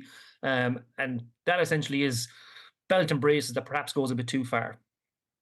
All right, so remind me again, what's belt and braces that goes a bit too far? Is the having all those safeguards in place, like having a fixed budget, like we can't spend more than that budget. That's what we're allowed to draw down from the central fund. And then even within that fixed budget, not having the autonomy to use it as we see fit. We might have excess, a gap to the ceiling that we could fit in a staff member. Unless we get approval from the Minister, we can't do that. And then our annual accounts are subject to a full audit every year from the Comptroller and Auditor General. So even though the budget is quite small, the level of safeguards that are in place seem to go beyond that which we would deem necessary. Like one of those would be sufficient. Like a budget ceiling should be sufficient, because you can't go beyond that. If you didn't have a budget ceiling, then you might say, oh, you have to get positions approved, and the ceiling would change depending on how many people you're working for. And then you could see, well, if you don't have a ceiling, there should be restrictions on the number of staff you can hire, because you could just keep hiring. That would seem, but having both seems unnecessary. And then on top of that, to have the annual audit seems like a third leg that's not necessary again. Okay, Seamus. Now I don't want to intrude on private grief, but clearly there's a bit of bitter experience which is being shared with us for our benefit, and that's kind of not better than certainly. I wouldn't necessarily say bitter. In the main, our framework works pretty well. It's just when it comes to resources, we've no issue with a budget ceiling. I think that's sort of the appropriate way to go. But within that, then there should be some flexibility for the council. Those that at the coalface know what the work that's required, know the resources required to use that ceiling. Certainly not going beyond it. The ceiling should be hard, but within that ceiling, there should be some flexibility. I think that's really important for us when we're talking about part two. I'm going to bring in Brian Kingston, who wants to get back in. Thank you, Chair. Just a brief question on how much of your time is spent on the expenditure side of budgets and how much on income. I'm just mindful that in our case, we don't have the same tax raising powers, so our income, obviously we have rates income, but it's largely through the block grant. So whilst we depend on the national economy, we don't have the same levers in adjusting income from taxation locally. But how much would you find your own fiscal council focuses on? Do you think there's enough work to be done on the expenditure side even with that reduced tax raising power? Or do you find you spend a lot of your time on those financial forecasts on the income side? Niall, you go there. Yeah, so I would say we probably spend pretty similar amounts of time on revenue and spending. So, some of the parts of revenue that Seamus mentioned earlier around corporation tax and some of the vulnerabilities there, we would spend quite a bit of time investigating that and the even the specific companies involved and where we think that's heading. So the revenue side is definitely important. The spending side, can be probably more. It's probably more resource intensive to investigate. There's probably more going on. It's probably harder to understand at a headline level without delving into the specific departments, what the month-to-month spending is looking like, what the kind of pressures from an aging population or from inflation are having on spending levels. So it can be quite resource intensive to fully understand what's going on behind the spending that you're seeing. But I would say overall, we probably spend a reasonably equal amount for our analysis on both, because both of them are equally important for us in terms of assessing the overall fiscal stance or the budgetary forecast that the Department of Finance is producing. Okay. So yeah, I would say we're pretty equal in both. Okay. Okay, thank you, Chair. Okay, Brian, that was really helpful. If nobody else wishes to come in, thank you, Nancy. Just one final question. One of the it may be that it's there might be some merit in looking at potential MOUs or collaboration with the Northern Fiscal Council. Has that happened? Have you considered that yet in its current guise, or has the department asked about it? For us to have a relationship with the Northern Ireland Fiscal Council, and some for example, there's obviously Shared Island. The dispersal of Shared Island monies is one example where there is a degree of. So, for example, we know that the primary relationship there will be a definite relationship with the OBR, and one would hope the Treasury at London level, and presumably with the other UK devolves, which I think would be very useful. But in terms of cross-border stuff, could you see a world in which that is useful? I know that the work is largely jurisdictional, but specifically thinking about shared island dispersal of monies and things like that. Yeah, if the sums were to be significant and it was to be something that would have an impact on either economy, you could see merit in that. Like, there is some interactions, most of it informal at this stage. Like, so the fiscal institutions across the British Isles would tend to meet maybe once a year. And would also meet at international meetings. So, as Niall mentioned, there's an OECD gathering, and sometimes on the sideline of that, you can have meetings between Scottish, Welsh, the OBR and Ireland, and the Irish Independent Fiscal Institution. So there is some interaction between, but nothing on a formal level. And if that type of funding was to increase, well, then you could see value in putting that on a more formal basis. But until it was, I think most of the work would remain jurisdictional. Is it going to change economic performance? Is it going to change the overall budgetary outcomes? Until that were to happen, I think leaving them on an informal basis is best. So some of it does happen. You would have interactions, as I say, at maybe a regular meeting, and then meeting at more international meetings. But moving to a stage where you might need something like an MOU between the fiscal institutions, north and south, no, I don't think that would be necessary at the moment. Okay. That's helpful. Nobody else has indicated they wish to come in, so we're going to say thank you to Niall and Seamus. We may be again in contact with you to seek clarification on anything that came up today and other points. But can I just say thank you very much, gentlemen, for making your very precious time available to us. That has been really helpful in terms of our consideration of this bill. And thank you for your patience. We were a few minutes late because of other urgent business we were attending to, but we really appreciate your time, and that's been really helpful. Cheers. Thank you. Well, thank you very much. We really appreciate the invitation. We're happy to help. And if there's anything further you need, don't hesitate to get back to us. We're always willing to cooperate. So thanks very much. Excellent. Thank you very much. Thanks both. Thanks, guys. Take care. Thank you, Gordon. Okay. Members, agenda item 7 is matters arising. We're sort of doing things in a relatively unusual order today. The first matter arising is 7.1, 7.2 relate to the deaths, stillbirths and baby loss certificate bill, which obviously passed its further consideration stage yesterday. It's really for noting only. This is just the grouping. It's in our pack just for the grouping of amendments, but it is now academic because it's further consideration stage is passed and final stage will be coming up. I suppose it's worth just saying for the record that was a very, I thought it was a very useful, constructive debate, and I know members in this committee worked with the Minister to get clarification on points. I think that was really useful. So I would acknowledge that. Final stage chair 2nd of December. So. 2nd of December, final stage. Okay, I think that's really a positive moment for us as a committee and all those interested in the bill. We would seek to do some publicity around that as well, because it's great. The bill getting on its final footing. Okay, terrific. So as to note, there is now we're going to go through some Dallo readout responses starting at page 110.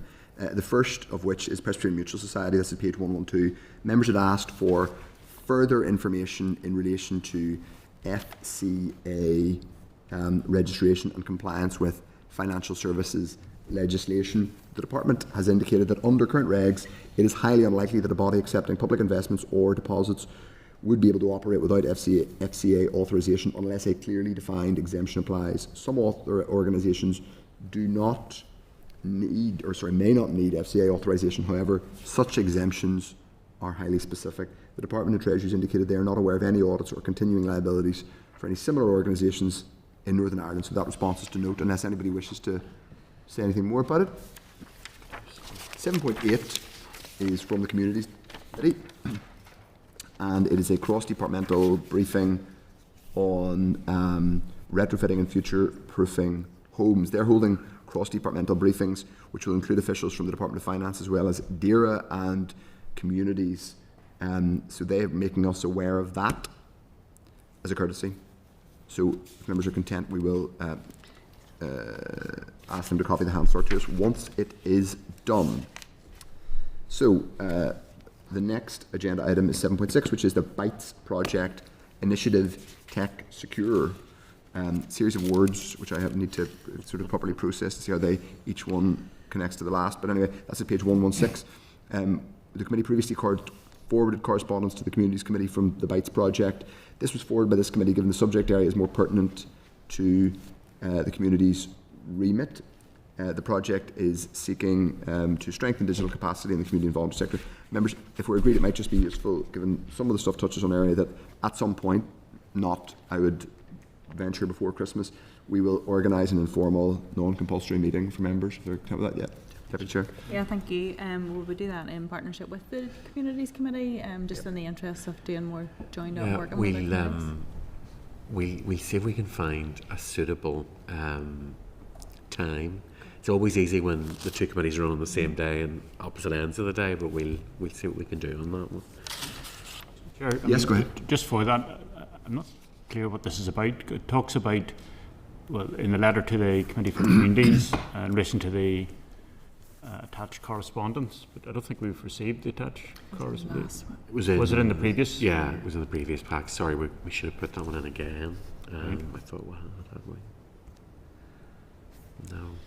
Okay, well, sure, we'll get it if it comes up. We will circulate that. Okay. 7.7, but I mean, it's an interesting thing which kind of touches on some of what we do. It's not completely top of our priority list, but it's something of interest. 7.7 is from the Communities Committee. Again, it relates to building regs. It's page 118 of our pack, members. So the Communities Committee has written to the Department of Finance asking for a time frame for the new building regs and how they will take stock of future proofing.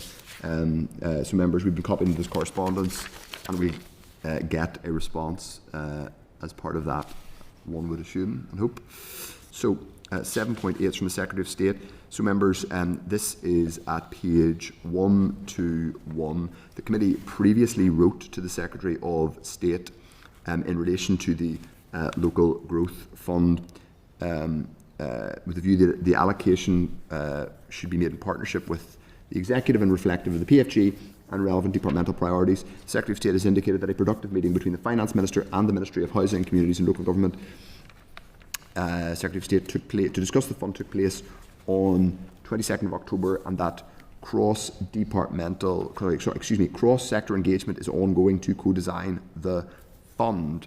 Further updates will be provided and information on the development of the fund and engagement plans will be set out in due course. Now, I think a useful action from us on this, I had a meeting with Go Succeed yesterday, which is the organisation that works across councils to support entrepreneurship and are very interested in the subject and worried about the future, and we'll discuss that next week. But they, and obviously loads of other organisations, are interested in this. I think it would be helpful if we get from the Minister and the Department a readout of what they discussed on the 22nd of October. People are content with that? Deputy Chair, what's going? Yeah, thank you, Chair. And just to declare, I chair the all-party group on the voluntary community sector, and we had a very useful session yesterday where it was the launch of the NICFA report, the commissioned report by Pivotal on basically the outworkings of this fund and links to economic inactivity here, and some of the actions coming out of our all-party group were that we're going to write to ministers, going to write to committees, including this one, just to ask to draw attention and lobbying around this, especially on the 70-30 plan split of this fund between capital and revenue, which is very much a cliff edge that's making this potentially catastrophic for the sector. So I don't know if,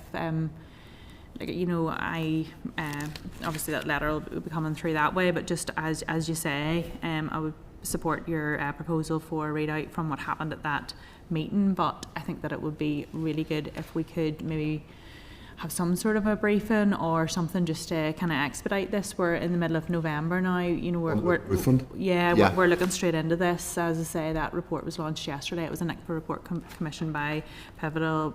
With correspondence will come through, even a written briefing from NICFA, a copy of that report. If there's anything that we can do on this, I know the Minister has taken action on this. He does seem committed to trying to resolve something. So if there's anything in any way that this committee could do, I'd be very supportive of that. I think that is very, very sensible. I think a written briefing with a view to a potential oral briefing, but maybe even before Christmas, if we could squeeze one in, is not a bad idea. Certainly immediately after Christmas, given the pressure. And I presume we're not going to hear any more about the budget. Brian, wanted to comment? Brian, please. Just further to what Diana has said, I was also at that APG in the voluntary community sector yesterday. I would propose that if you're willing to reply to the Secretary of State's letter, just welcoming that he has identified the concerns about that funding for economic inactivity projects, the beneficiary and the staff in the sector that we're all aware of. So I think it's welcome that he has specified that, and I know that's going to be sent to the committee, but electronically, whether we forward on a copy of that report. Unfortunately, it's more qualitative. This is the NICFA report? Yes, NICFA was done by Pivotal. On the benefit of those voluntary community sector groups, the extra reach they have in reaching people who are deemed economically inactive, quite in particular people with health and disability issues, and helping them into employment by that close support. So if we were to forward that on as a recent report, it's more qualitative than quantitative, but we could maybe get some quantitative figures as well to back it up, just so that we're doing all we can to highlight. Although I agree with all that we should forward all that. I'm not sure we should be. I'm not sure. I don't want to hold us up by getting the committee team to have to go and do loads of other open source research, but I think forwarding the committee, the NICFA report is definitely a good idea. If we're content with those actions, forwarding that report to the Secretary of State as decided, asking the department for a written, potentially an oral. Chair, I'm also mindful that the Chief Secretary of the Treasury wrote back in a similar vein on the same issue. Would members like a similar letter issued to the Chief Secretary of the Treasury? That makes sense. If people they seem to be working in tandem. Or people were highlighting this too. Well, we'll do that too. Yeah, and I think one of the concerns that was raised, certainly in relation to some of the entrepreneurship stuff, which will be similar to some of the NICFA concerns, is obviously around the capital resource split and the lack of flexibility. Now, obviously, we want capital investment is great, and we want as much capital investment as possible, but if you're heavily restricting some of the resource spending, you're therefore restricting the ability to pay wages to people who are doing really vital support for people in terms of getting people back into work or whatever it is. Okay, we'll do that. So members, I think we're agreed on that. 7.9 is the gondola, the Mourne Mountain Gondola project. That's at page 124 of the meeting pack. This is the correspondence which we considered during last week's meeting. It was received during the meeting, so we've now put it on the record. It's not new information because we discussed it last week, I think it's fair to say. The board confirmed just that it has not agreed a specific time frame when Newry Morning down, but we have written to the department to clarify their position and the I've forgotten the name of what the technical term is, the responsible owner or whatever, the person who's she's very good, she briefs us, yes, on the Belfast City deal and all the city deals, to give us a view on it. I think just ancillary to that, we've also asked the question about the Mid and South West growth deal and why from Anna Council are hands off on that one. So both of those responses are pending. Members content with that? Okay. 7.10 is Chairperson's Liaison Group. That's page 126 of the meeting pack. Chairperson's Liaison Group, which I should declare an interest. I also obviously said because I'm a chair of this committee. I don't always get to attend the meetings, but I was there yesterday. The CLG has noted copy correspondence to the Minister of Finance forwarded by this committee regarding the removal of the mandatory requirement to advertise all external recruitment opportunities in the 3 daily newspapers.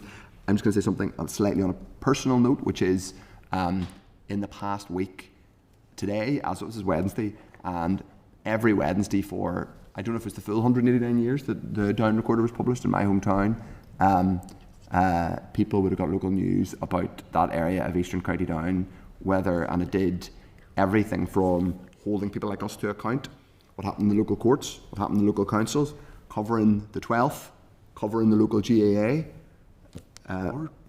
All of that stuff is not now happening.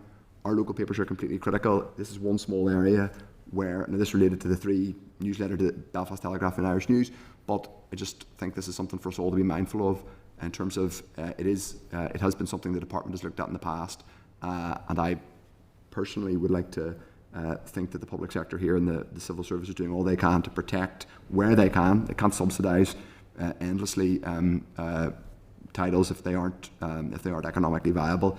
But I do think we should be thinking about this as a policy, and because we're losing something really important, and just to say that as a personal thing, because I think that part of the world has lost something really, really important in terms of a community resource and also accountability for people like us. So I deeply regret that, and I just think it's something for us to think about. Okay, but I've made my speak there. Agenda item 8 is the Fiscal Council. We're going to get an oral briefing now from the Fiscal Council itself. And they are there. We're actually slightly ahead of time, despite people could have taken up more time than some of the other ones. But anyway, so members of page 128 of the meeting pack, there's your clerk's memo. We have the Fiscal Council in front of us. Well, it doesn't. We have correspondence from the Fiscal Council detailing its views in the bill. The department's response to the Fiscal Council's views in the bill at page 135, of the pack. We're going to get an oral briefing from Jonathan and obviously Sir Robert. I would anticipate members will want to ask questions, and I think we have communicated to our colleagues, the Fiscal Council, that we may also ask questions about the broader fiscal picture, both in terms of the Northern Ireland budget and also the fact that there is a fairly high-profile UK budget coming up in exactly 1 week's time. Without further ado, we'll welcome Sir Robert and Jonathan, as always, to the committee, and ask Sir Robert to make an opening statement. Thank you very much indeed, Chair. Can I just first of all check you can hear me okay? Yes, you're very loud and clear. Thank you. Very good. Thank you very much. It's a pleasure to be with you, and apologies not to be able to be with you in person. I don't think there was a great deal I wanted to say by way of introduction beyond the fact that the bill, I think, is nicely structured, addresses many of the key issues that you would hope and expect to be addressed in setting up an institution of this sort. We're obviously helped by the input from the OECD in terms of a good practice for these sorts of institutions, and the bill is, very largely consistent with that. There are some areas where you can certainly make arguments that you could tweak in particular respects, but I think it's important, obviously, to bear in mind that we are not a typical fiscal council or independent fiscal institution in the international context in a couple of senses, one of which is that for most of the other institutions, the preparation of macroeconomic and fiscal forecasts, or alternatively the scrutiny of the governing authorities' fiscal and economic forecast is a key part of the role. That's not a part of a key issue for us, obviously, because of the way in which the executive is funded and the preponderance of the resources coming from the block grant rather than from tax receipts, for which there is a close and reliable relationship with what's going on in the macroeconomy at any given time. The second, obviously relatively unusual feature is that the legislation and the operation of the organisation needs necessarily to be prepared for a variety of actors being in charge of the budget, whether it's the executive or the Northern Ireland Office or caretaker ministers and the NICS accounting officers. So there may, for example, as a result of that, be questions about whether you are scrutinising a budget or you are commenting on the absence of a budget. Those things can be important as well. So as we've discussed before, I think the need to be flexible in terms of the fact that you might be dealing with more budgets than you expect in a given time, or fewer budgets or no budgets in a particular period of time, is something that you just have to recognise. And I think we've dealt with most of those circumstances over the 4.5 years to date, and you can't rule out the possibility that you would have those in future. So I think some of the key things that you would be looking for around transparency around the appointment process for members of the Fiscal Council, the importance of access to information are both important as well. I'm delighted to report that the relationship that we've had with the departments that we've been seeking information from, not just finance, other departments as well, everybody has been very helpful and provided information where there has been information to provide. So again, you want to avoid legislation which has the unintended consequences of making something that I think is working reasonably well work less well, and I don't think this trips over that wire in any very obvious fashion. So I'm happy to leave it at that and take any questions you might have. Thank you very much, Sir Robert. I'm going to ask a couple of questions about the bill, and then, as I say, I might ask some questions about the broader picture. Members can do so as well. I won't be unbelievably hardline about enforcing a kind of a split between the two, but just in terms of the bill, we have heard, including from the Irish Fiscal Council, the IFAC, which was on a little while ago with us, the need to, I suppose, future-proof for political scenarios which you can't foresee. And in one way, people might say the political scenario in Northern Ireland is not necessarily the composition of the political parties in power, because that, shall we say, has been relatively unchanged for quite some time. But and obviously consociationism, power sharing, means that most of the assembly is or can be represented in an executive. The uncertainty is around whether there is an executive in the first place. Having said all that, it is true to say that you can't necessarily foresee a situation. Though you might not at the minute be able to foresee a situation in which a finance minister of any party is hostile or sceptical of the Fiscal Council, it could happen, even if at the minute it's been broadly benign. Would you say that isn't there an argument therefore for just tightening up in a couple of areas where the face of the report gives quite a lot of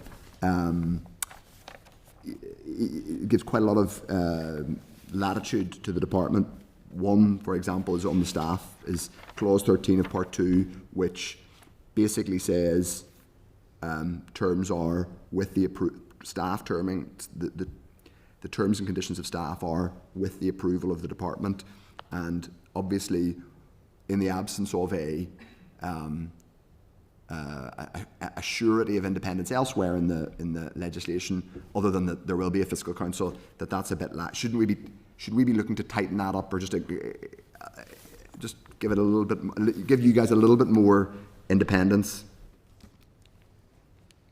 I think there are various aspects where you can argue that you can frame these things more or less tightly. I mean, one example would be the provision of, being clearer about what information you are entitled to and when. I think the danger with that actually is that it is quite hard to foresee the circumstances, and if you don't have good working relationships and try to maintain good working relationships with the people that you're exchanging with information with, you can get into situations where if you have a very tight definition in the legislation, you can still satisfy the requirements of that legislation to the letter, and yet do so in a way that is unhelpful and not conducive to the efficient running of the process. So I think this happened, for example, in the case of the Spanish RF, a very fine example of a fiscal council, where I think, if my memory serves me right, they ended up in a difficult relationship with their equivalent of the Department for Work and Pensions, but they still satisfied the request to provide the information that they were asked for, but it literally turned up in a big pile of printouts in a way that was completely difficult to use. So yes, I think at the margin, I'm sure there are ways that you can tighten up some of those sorts of requirements, but I think you also at the same time have to be realistic that if the working relationships aren't working, then however tightly or well written the legislation is, that still leaves everybody in a very difficult position, and it highlights the importance of entities like this committee to say that things need to be approached properly in the spirit as well as in the letter. But I certainly wouldn't, if there are proposals to tighten aspects of that up, I certainly wouldn't stand in the way of that or suggest that that's not a good idea. But as I say, if working relationships aren't working, then you can write all the legislation you like. Things are going to be difficult, and the public isn't going to be as well served as it could and should be. Okay. Just on a matter which I think I've asked you about before, you're probably bored answering me about it, but it's on the subject of economic forecasting and whether the Fiscal Council should have the duty or the obligation to either produce an economic forecast or reflect a composite of other robustly constructed economic forecasts. Is your view, just for the record, that that the Fiscal Council bill definitely shouldn't have that provision, or therefore the Fiscal Council shouldn't get into that area, or is it that based on your current, as it were, work programme, it isn't essential? Is it that it's inadvisable, or that it's currently not essential, but it may be something that we could reasonably insert? I think you have to distinguish between the fact that you might think it is a useful and interesting thing to know about the evolution of the Northern Ireland economy versus the fact that this is a fiscal council focused on how the budget is performing, how the budget's balanced, long-term sustainability issues there. And the fact is, given the very large proportion of resource that comes, and I use resource, money that flows into the budget in resource and capital, etc., the vast predominance of that coming from the block grant with historical component and adjustment by the budget, by the Barnett formula, that is not driven by the developments in the macroeconomy. The lone major source of tax revenue, regional rates, there is in a sense some link with the macroeconomy there, but rather indirect one, reflecting the way in which things are valued. So it really would not be adding anything to your ability to do the core job of commenting on and explaining on the budget process here, because there are just not a large number, or there is no large amount of money that flows into the executive's coffers that is dependent on the performance of the economy. Now, that's not to say that there might be other reasons why you might think that knowing more about the performance of the Northern Ireland economy is a good idea, but that is something that can equally well be done outside by outside entities as well as by the Fiscal Council. And having very happily spent 10 years with responsibility for a macro and fiscal forecast at the UK level, after spending 10 years as a journalist and at the IFS mocking other people's attempts at doing those things.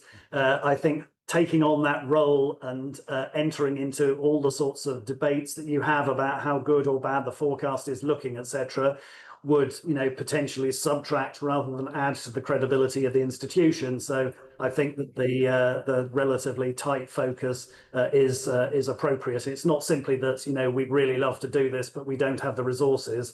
I think that would change the body into a very different sort of institution and could have unintended consequences in terms of its credibility in commenting on the things that we're currently supposed to be commenting on.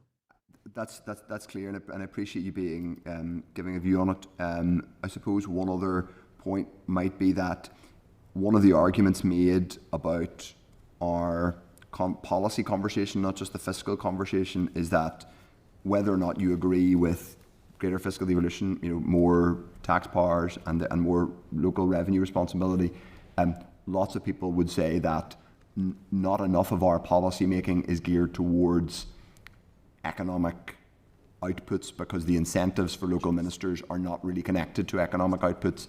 And even if you don't have greater fiscal devolution, it would be a better thing if ministers, for example, in relation to skills policy, were better able or more accountable for the economic impact, good or bad, of the decision they were making.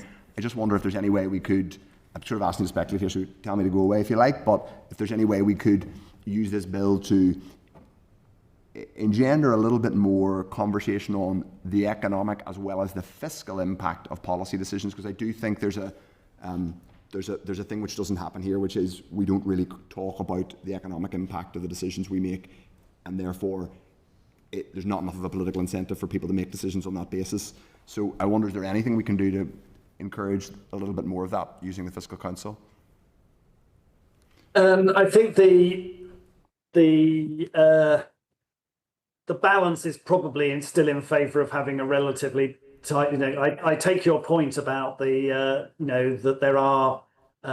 So, for example, to take one concrete example, we highlighted in the report that we did on NI Water that one of the consequences of the funding arrangements at the moment, which is not a point that's unique to us to having made, is the widespread belief that that is an impediment to industrial and residential development, particularly around Belfast, but not just, that would have impact has a detrimental impact on the economic performance and the economic potential of the region.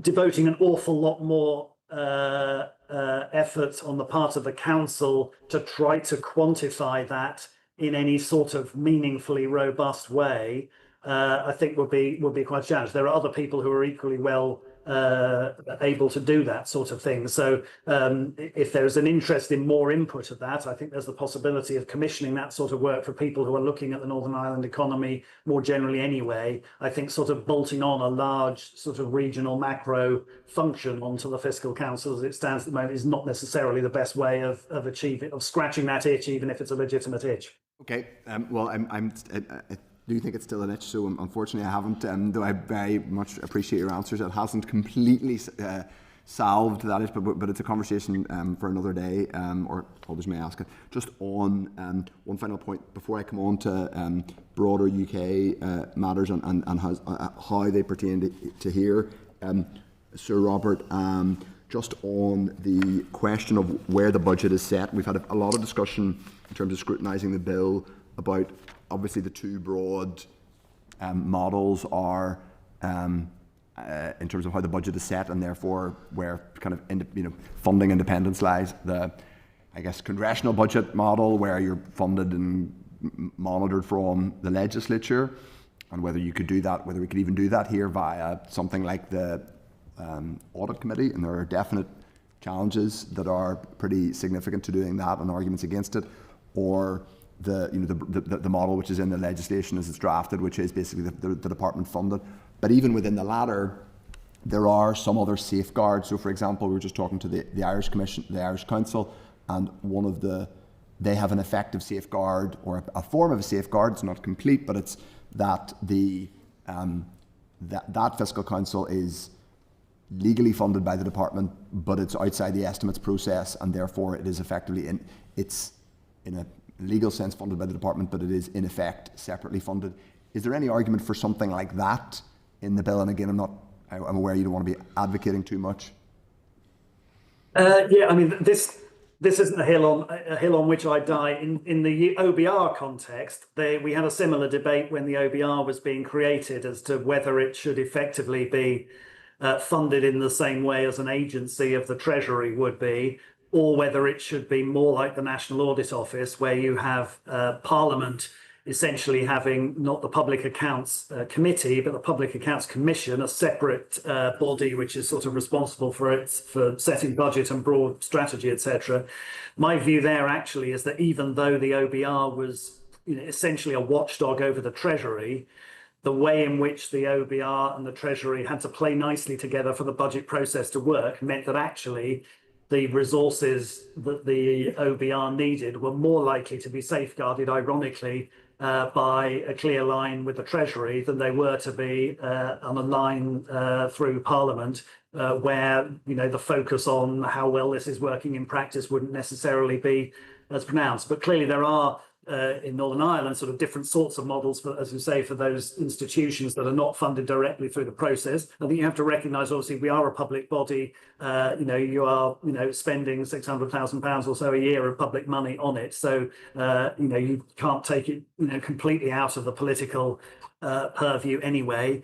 I think in many countries, the most important thing is the transparency around the budget. So if there is a squeeze, you can identify it and see it. And, it's fairly straightforward that if the government says we're funding them as perfectly generously as we always were, but that's not the case, you're able to sort of demonstrate and appeal to the court of public opinion that's important. Clearly, in the OBR context, also, the aim was to be, you would like to have a multi-year budget, but obviously in the same way that, you need to have a multi-year executive budget for there to be a meaningful multi-year budget for the council.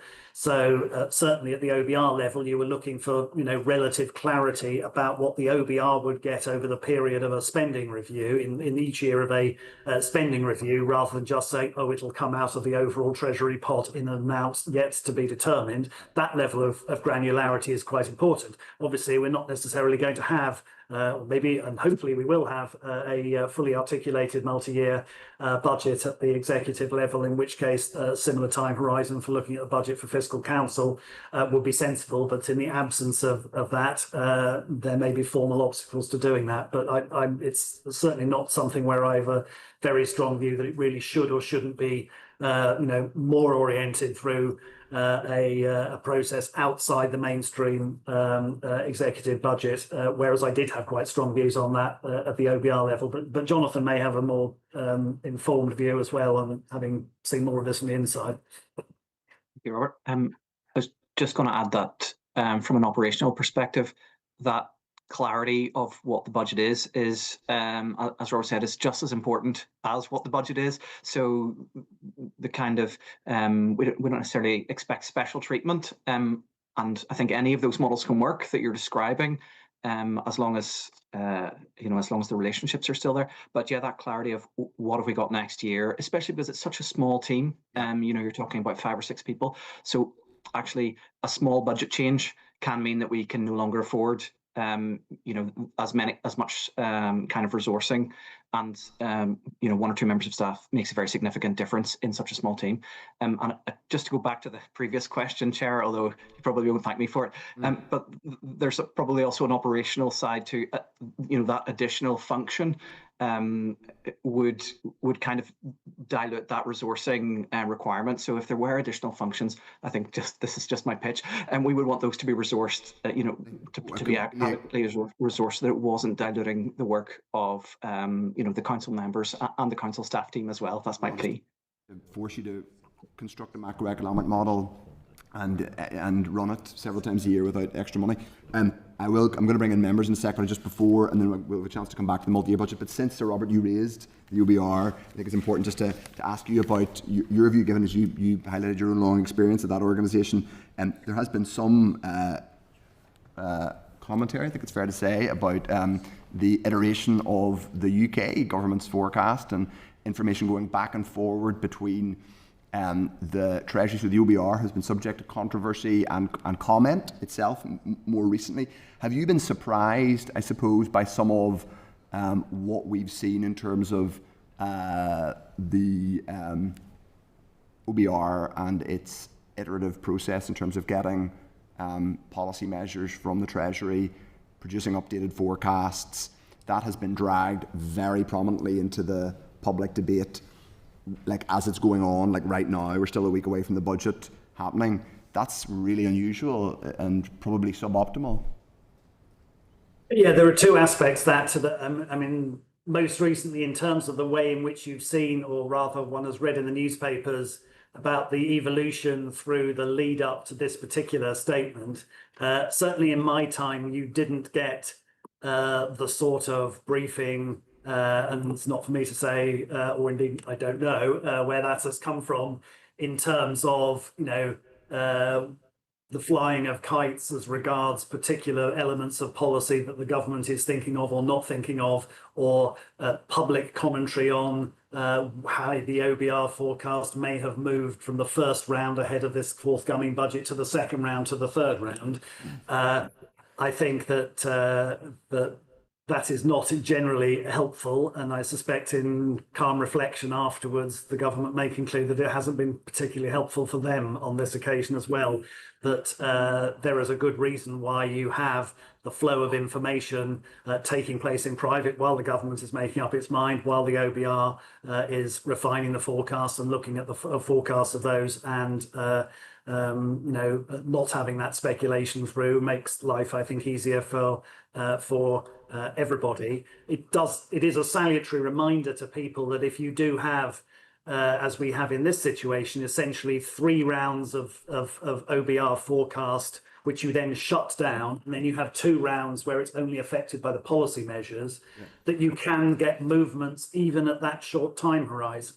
And I think what you have seen, obviously, or I would assume, is that the OBR at the time of each forecast has to take a view on, for example, the how expensive it is for the government to borrow, so gilt yields, on what's happening in other financial markets, and there has been a quite sharp fall in the cost of the price that the government has to pay to borrow in the last of the forecast rounds before it has been closed down. So you are in a situation in which, you know, it may be that, you know, the government's perceived room for manoeuvre or lack of room for manoeuvre has moved around, but this is a feature and not a bug, because your debt interest bill does indeed depend on day-to-day movements in financial markets. So that's, you know, that is a source of volatility and uncertainty when you're trying to put the budget package together, but it's a fact of life, not a failing of the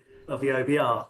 There's a broader question looking across the fiscal events more broadly, which is, you are going to get forecasts moving up and down because of new data, new judgments, new movements in financial markets, from one budget to a spring statement to a budget to a spring statement. And those forecasts move up and down, and you really don't want taxation and public spending decisions to be as variable and need to move up and down with quite the same frequency. And the problem is, if you basically have very clear fiscal rules, you have a very small amount of room for maneuver against them, you are vulnerable to a natural, and again, it's a feature, not a bug, movement up or down in the forecast that then appears to leave you with, you know, grounds to make up or spare resources. And again, I think that's an issue where the government or governments need to think carefully about the interaction between the fiscal rules that they set themselves and the inevitability that OBR forecasts will move up and down. So the OBR is not forcing the government to raise X amount or Y amount of taxation.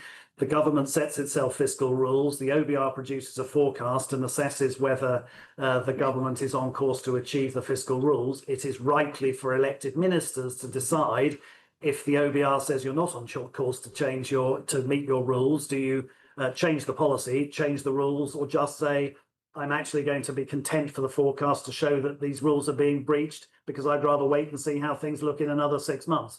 Those are things for which the government can take any of those options within the legal framework, and should be happy to explain those to the public, whichever choice it's taken. It's very helpful, and we may come back to that, but I want to bring others. I should say, I don't know if it's an interest, I worked in the Treasury Press Office when Sir Robert was running the OBR and had the joy of getting his updated the OBR's updated forecast through and responding to them. Deputy Chair. The word joy is carrying a lot of weight in that sentence, yes. I suspect. Yeah, very well. You said that, Sir Robert, I wouldn't possibly. Deputy Chair. Yeah, thank you, Chair, and thank you both for joining us and being available throughout this process for us. We've been quite fortunate to get some quite detailed and insightful evidence so far.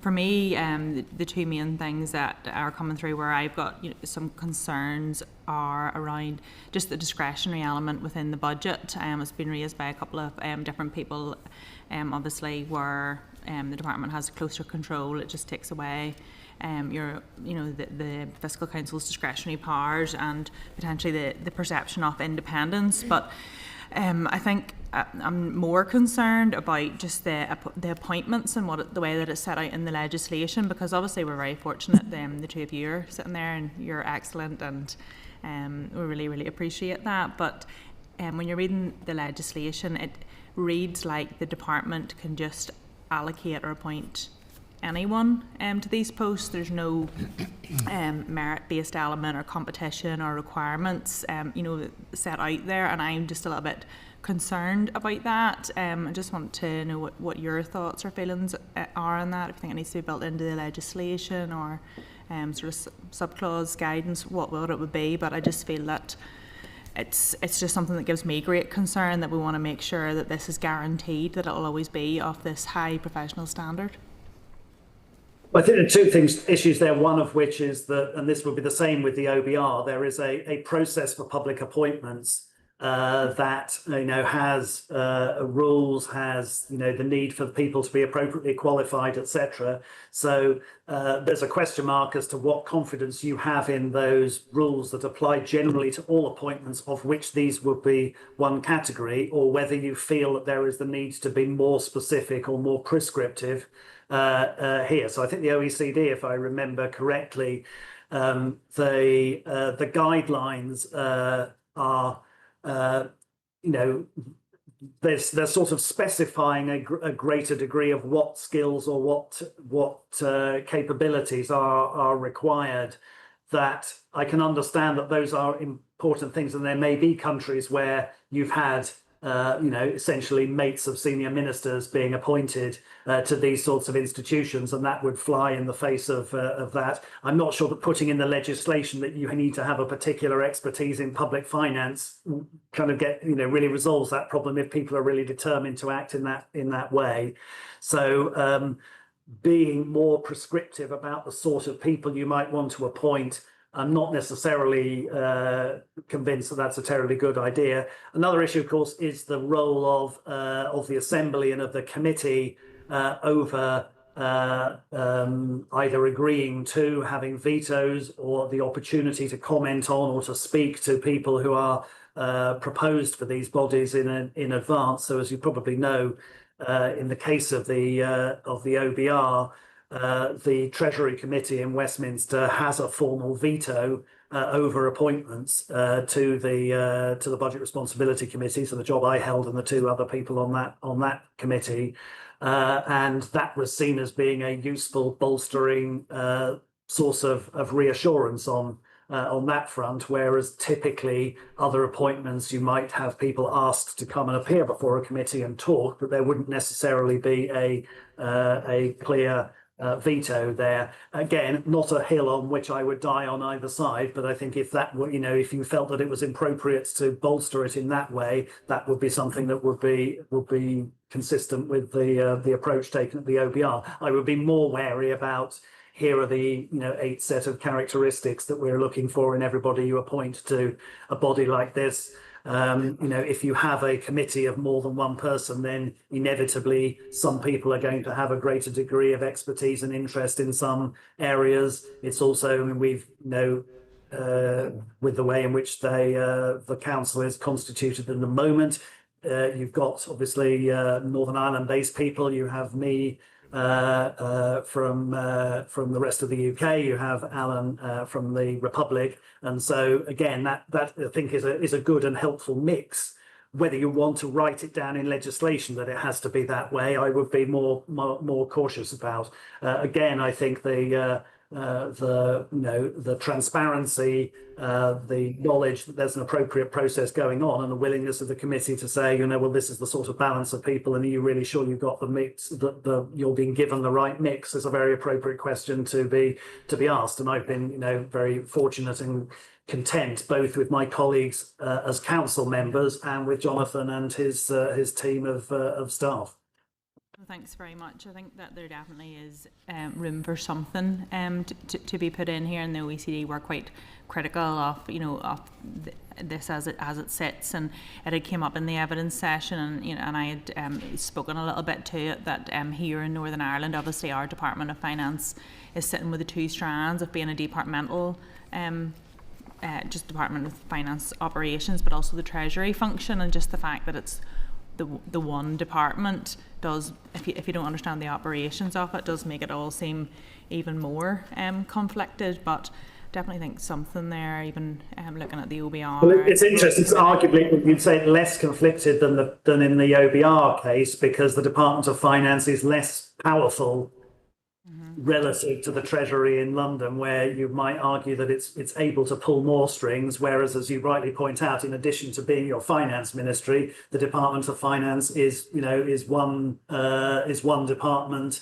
in a coalition, and you don't have the same first among equals relationship with the other departments to quite the degree that you do at Westminster. No, definitely. Definitely a whole lot to think about there, but I really appreciate hearing from you today. Thanks very much. Okay. Chair. Brian Kingston. Thank you, Chair. Thank you, Sir Robert and Jonathan, for your time today and your written submission. Reading through it, in terms of the actual wording of the bill, it's useful your comments on it, and I think it's fair to say you're content with the actual wording in the bill, or is there anything you would want to highlight where you would make a case for amendments to the wording in the bill, or are you broadly content with the actual wording? Broadly content is the answer. I think there are perfectly legitimate judgments to be made about, as we've just been discussing, do you want a greater or lesser degree of, additional reassurance around the appointment process and role of committees, etc. But I don't think, and Jonathan may want to come in on this, that I have any particular anxieties around the wording. As I say, I think that the particular challenge for drafting in this context relative to the OBR is that the role is, a key role is to comment on, how is the budget working? Is the budget being balanced, and how? And is it sustainable? When that budget can be run by the Stormont institutions, it can be run by the NIO, it can be run by, as we've seen, caretaker minister, accounting officer combinations, and you can get situations, hopefully not as we come to the end, or rather towards the end of the calendar year. We'd like to see, we are all hoping that we will see a draft budget, ideally a multi-year draft budget. There may be a situation in which that doesn't materialise, and that is as important a point for the Fiscal Council to be saying something and providing information to you than if there was one. So framing the legislation in a way that recognises, as the line I've often used is that the question I learnt after 6 weeks in this role was to stop asking, how does this normally work? Because often people said, well, actually normally work is a bit of a category mistake here. So that flexibility around different ways in which the budget process can move, the uncertainties around the calendar, it's important for that to be there. And I think that the bill, is not, there are no alarm bells ringing for me that this is sort of entirely designed for a system in which, the executive is in the driving seat and everything is being done bang on the letter with the appropriate amount of notice of consultation, etc. There is scope for the Fiscal Council to to comment and to write and to send information to you and others at the points when it appears most useful to do that, not necessarily on some particular timetable that you need to do something X days before or X days after some other event, when knowing when or how that event is going to materialise is a lot easier in other countries than it is in this jurisdiction. If it's okay, I might just jump in. Sir Robert's mentioned the budget publication and the timing and whose budget is it that we're commenting on, or are we commenting on a budget or a lack of a budget? There was one other point that we'd raised in our evidence, which was around the thematic and general sustainability reports, and we had said that there was maybe that the wording in I think it was Article 4 that we were confused is maybe not quite the right word, but that it wasn't straightforward, and thank the committee for referring that back to the department and for sharing the department's response with us. We are content with the understanding that we have now from the department, which effectively is, just to put it on the record, our understanding at the moment is that the council can choose between general and thematic reports, and on a year-to-year basis, depending on what seems the most useful or what seems the most relevant, but with a kind of hard catch-all clause that we would do two general reports every decade, which seems reasonable to us. So we're happy where that's got to, and thank the committee for clarifying that for us. I think that's ended up in a good place. And I think another point to make is that sort of drawing the line as to what is a thematic or general report is not completely straightforward. So all the work that we did talking about and trying to explain the issues around the Holtham formula, relative need, etc., you could argue is either sort of thematic or a general view of the adequacy of the resources and therefore sustainability. So even making that distinction is not entirely straightforward, but we have not felt constrained in being able to talk about, write about the things that we think are most useful at the time, and I think that still gives us the flexibility to do that. Well, one further question: do you are you content? I know we find a lot of our bills are like enabling powers, and things will get added on later. And there's a clause like that the department may, by regulations, confer additional functions to the council. But in terms of the scrutiny role that the council, I mean, first of all, do you see this as increasing your powers and your level of scrutiny? And secondly, as it's worded, do you think it will be sufficient to have a challenge function at time and to be able to speak out if you are concerned about how departments and the executive generally is spending public money? Yes, I don't see any particular difficulty with the right to speak out and the right to publish what you want to publish without it being muzzled by a department or departments, or indeed being muzzled by the UK government if we're in a situation where the UK government is setting the budget. I think that is reassuring on that front. Access to information is the area where, when working relationships have broken down or got difficult in other institutions of this sort, that things can get more difficult. And the idea of being able to sort of fall back on legislation is generally helpful, but it won't surprise you that the number of fiscal councils that have legal rights to information from their governments that have actually used those rights in anger, right? They pursued them in the courts. I'm aware of it, I think, in Spain, and I'm aware of it in Canada. Is pretty rare. And once you're in the situation where you are having to go to the court or higher authority to enforce those rights, you're already in a very difficult position, and the relationships will have broken down, and that's not a good environment. I think that obviously independence is in the eye of the beholder, and you can have, again, all the guarantees or safeguards for independence you like in legislation, but you establish and make people believe in your independence in the way you do the job day to day, your willingness to speak truth to power, And, you know, we've obviously said things, I'm sure, at times that the Department of Finance or other departments have found uncomfortable and have received, you know, not been under any pressure not to do that. And, you know, we recognise that also that it's, you know, sometimes the information you'd like is not straightforward to provide for reasons that are entirely benign rather than malign. So again, you have to recognise that you're working in an environment which does not have unlimited resources either in the Fiscal Council or in the people that you might be asking for information from. But it's been, you know, one of the pleasures of having done the role over the last 4.5 years has been, you know, how supportive and willing departments and public bodies like NI Water, Utility Regulator, Department of Health, etc., have been to provide the information that you need on a realistic timetable. You can never take those things for granted. Why it's important to have that statutory foundation, but it's not something that's causing me anxiety at the moment, and doesn't cause me anxiety in the way in which the bill's drafted. Okay, thank you. Enough. Okay, I think we've probably we've drawn close to the end of this session. No further members have indicated they wish to ask questions. Just a couple of final ones from me. One is on the multi-year budget more generally. I've just had an answer actually in from the Finance Minister on the timing. I think he had indicated that we would expect it before Christmas. I don't think we can be certain that it's going to be before Christmas. I'm not putting words in anybody's mouth. The answer indicates, and we'll share it with members for their information, that once we have the UK budget next Wednesday, after that, but he doesn't say, the answer does not say whether it's an hour after that, a day after that, or a month after that, the budget will be brought to the multi-year budget, I hope, will be brought to the executive for agreement. Can I just ask, have the Fiscal Council had much contact from the department on what's in the multi-year budget? Have you seen a version of it, first of all?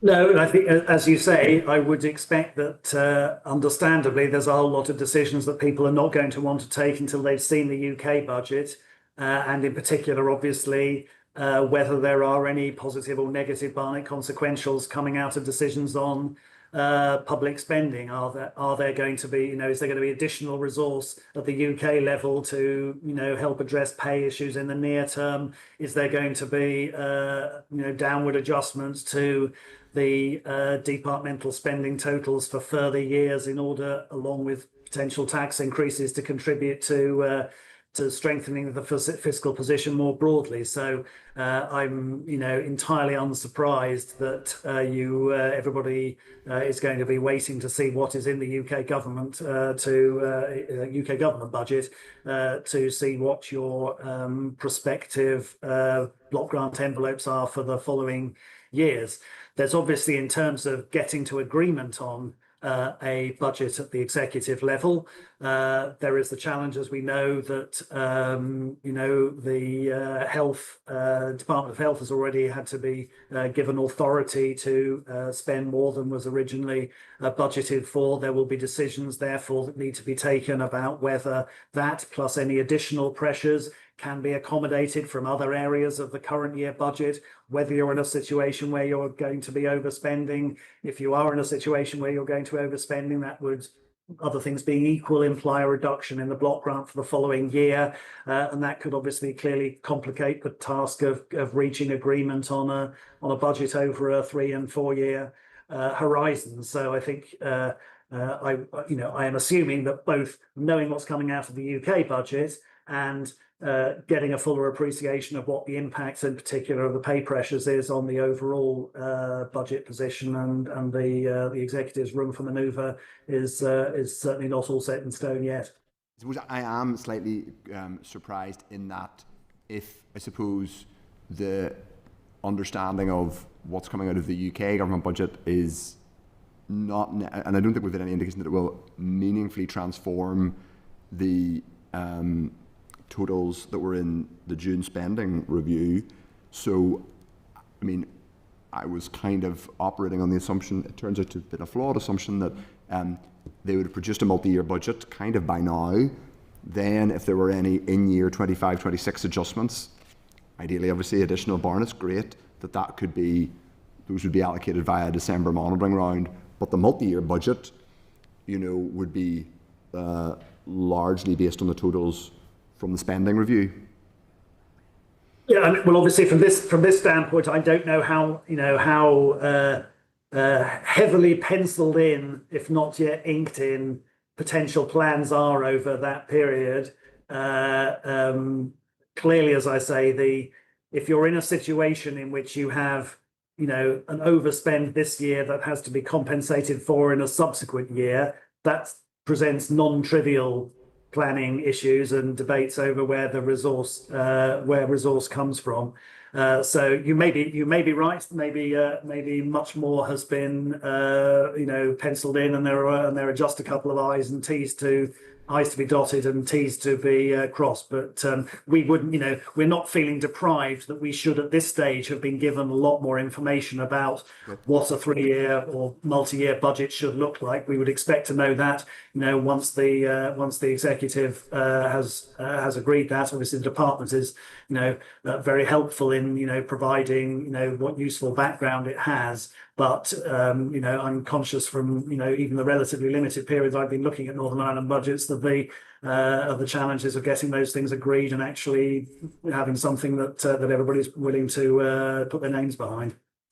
Okay, and just on that point, Sir Robert and Jonathan, if you wish, on the I guess planned overspend, which has been agreed by the executive. The finance minister were very keen to point out that it was agreed by the executive. It wasn't just him giving the health minister permission. He was very keen to say that is, obviously we have overspends and underspends all the time, and we have had situations in which departments have particularly when the institutions were down, departments have overspent, and then that led to some of the reserve claim issues that existed that had to be dealt with at restoration. But are you concerned by the decision to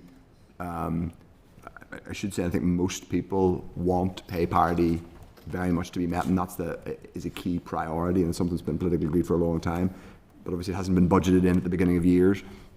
Are you concerned at the approach of, rather than budgeting in the pay parity at the start of the year and dealing with the consequence then, in the middle of the year, kind of saying, effectively, well, we'll stick it on the credit card and we'll worry about it next year? And of course, part of worrying about it next year means you've also got to deal with the challenge of the pay settlement for next year, as well as all the other pressures. Are you concerned about that approach? Well, I think not necessarily in principle. I mean, if you think about, if all you were talking about was there is a £100 million overspend in one department, then obviously there's the question: does that automatically translate into a 100 million overspend at the executive level as a whole? I think obviously one concern would be that, having felt the need to move on pay in health, maybe you see similar challenges confronting other departments in charge of other public services. We know that there are some other pressures as well. So obviously, if that were part of a larger potential overspending problem, then the danger is that you're back into the sorts of debates that we've had in recent years about how best to approach that. I think on the pay parity point, there is the fundamental issue that if the UK government provides an X% increase in pay and provides some extra money for that in terms of the departmental expenditure limits at the UK level, the way the Barnett formula works is that does not generate enough money for the executive, all other things being equal, to pay the same percentage pay increase in Northern Ireland, because the public sector is larger and the pay mix is less favourable. So I think the question of actually saying, well, look, there is always likely to be a choice, and it's a less severe choice than it was because of the 24% uplift to future Barnett consequentials. But being in a situation where that the block grant increase resulting from a UK pay deal is not going to be enough to provide that in parity unless you find the money from elsewhere in the executive budget, that's a fact of arithmetic that needs to be faced up to. If you have a decision to match a pay deal that is not fully financed by the additional Barnett consequentials, that is not a one-off cost like a data breach that you might have to pay for. It's something which is going to add in to the spending pressures in every future year. And if you have an addition to spending pressures in this year that flow through into every other year, the appropriate response to that is not to borrow from next year to do it in the current year, that is essentially, it's scratching the itch this year, to go back to our metaphor, but making the itch itchier in the year to follow. So I think, I do have a concern that, the willingness to have an open conversation about, well, if we are going to have pay parity in these sorts of situations, the money's got to come from somewhere. It's not going to come automatically from Barnett consequentials. So are we discussing properly the alternative ways of doing that? Can we get it from elsewhere in the executive budget? Do you need more revenue in order to be doing that? There is a choice to be made here. And just saying we're going to fund it by potentially taking some money from next year is just kicking that can down the road. I think that point is well made, and I think that's one of the questions we will want to discuss in the multi-year budget, whether any other choices are being made to raise more revenue locally, or to seek more fiscal powers, or to do anything that might change the kind of same old fiscal conversation. But Fiscal Council have been a huge part of improving the fiscal conversation here. So thank you very much for that. No one else has indicated they wish to ask a question. So I would just make one plea, which is we may not see you again before Christmas. So obviously, have a great Christmas and Happy New Year to both Sir Robert and Jonathan, but also assuming we get, and hoping and praying, if you're religious, we'll not go down that road today, we've got more, that's for other committees, we have a executive budget, multi-year budget before the end of the year. We would very much like, obviously, and would expect the Fiscal Council to be back with us to talk about that budget at your earliest convenience, ideally early in the new year, assuming we have the multi-year budget before the end of this year. So hoping to see you then, and obviously any further questions about the bill that come up. In the meantime, we'll keep in touch. Thank you both, Sir Robert. And certainly if we, I would join your prayers or non-religious supplications that we have something nice to be able to comment on. Well, indeed, yes. Maybe it'll be underneath the Christmas tree for absolute geeks who don't have anything better to do on Christmas Day. But anyway, thank you both. We'll hear from you soon. Good to see you. Thank you very much. Thank you. Cheers, bye. Bye. Members, so there's loads more to discuss that we didn't get round to. But obviously, we discussed the bill and the multi-year budget with Sir Robert and Jonathan. But we will obviously have the opportunity to talk about that in more detail whenever we have the multi-year budget. Excuse me. So, members, we're now going to move on. We've got a very brief conversation. We're actually, believe it or not, ahead of time. We are moving on to agenda item 9, which is the Administrative and Financial Provisions Bill Committee deliberations. Members, the committee agreed to commission legal advice on limitations on the scope of the bill. We have now got that advice, which is in your packs. So we're going to go into closed session if we haven't done it already. Before I say anything that is restricted. Senate Chamber. Sound.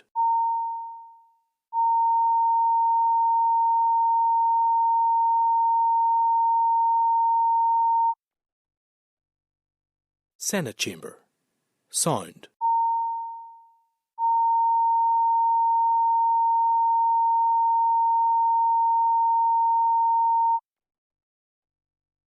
Senate Chamber. Sound.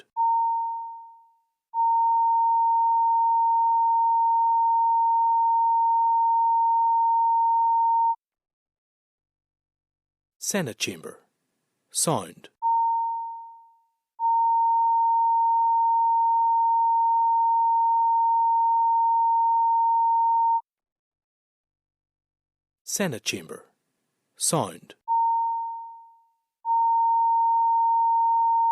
Sound. Senate Chamber.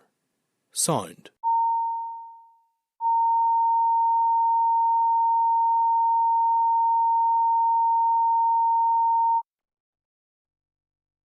Senate Chamber. Sound.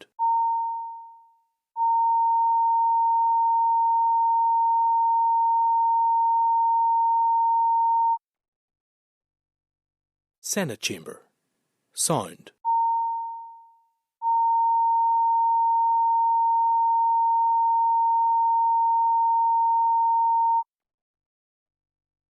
Senate Chamber. Sound.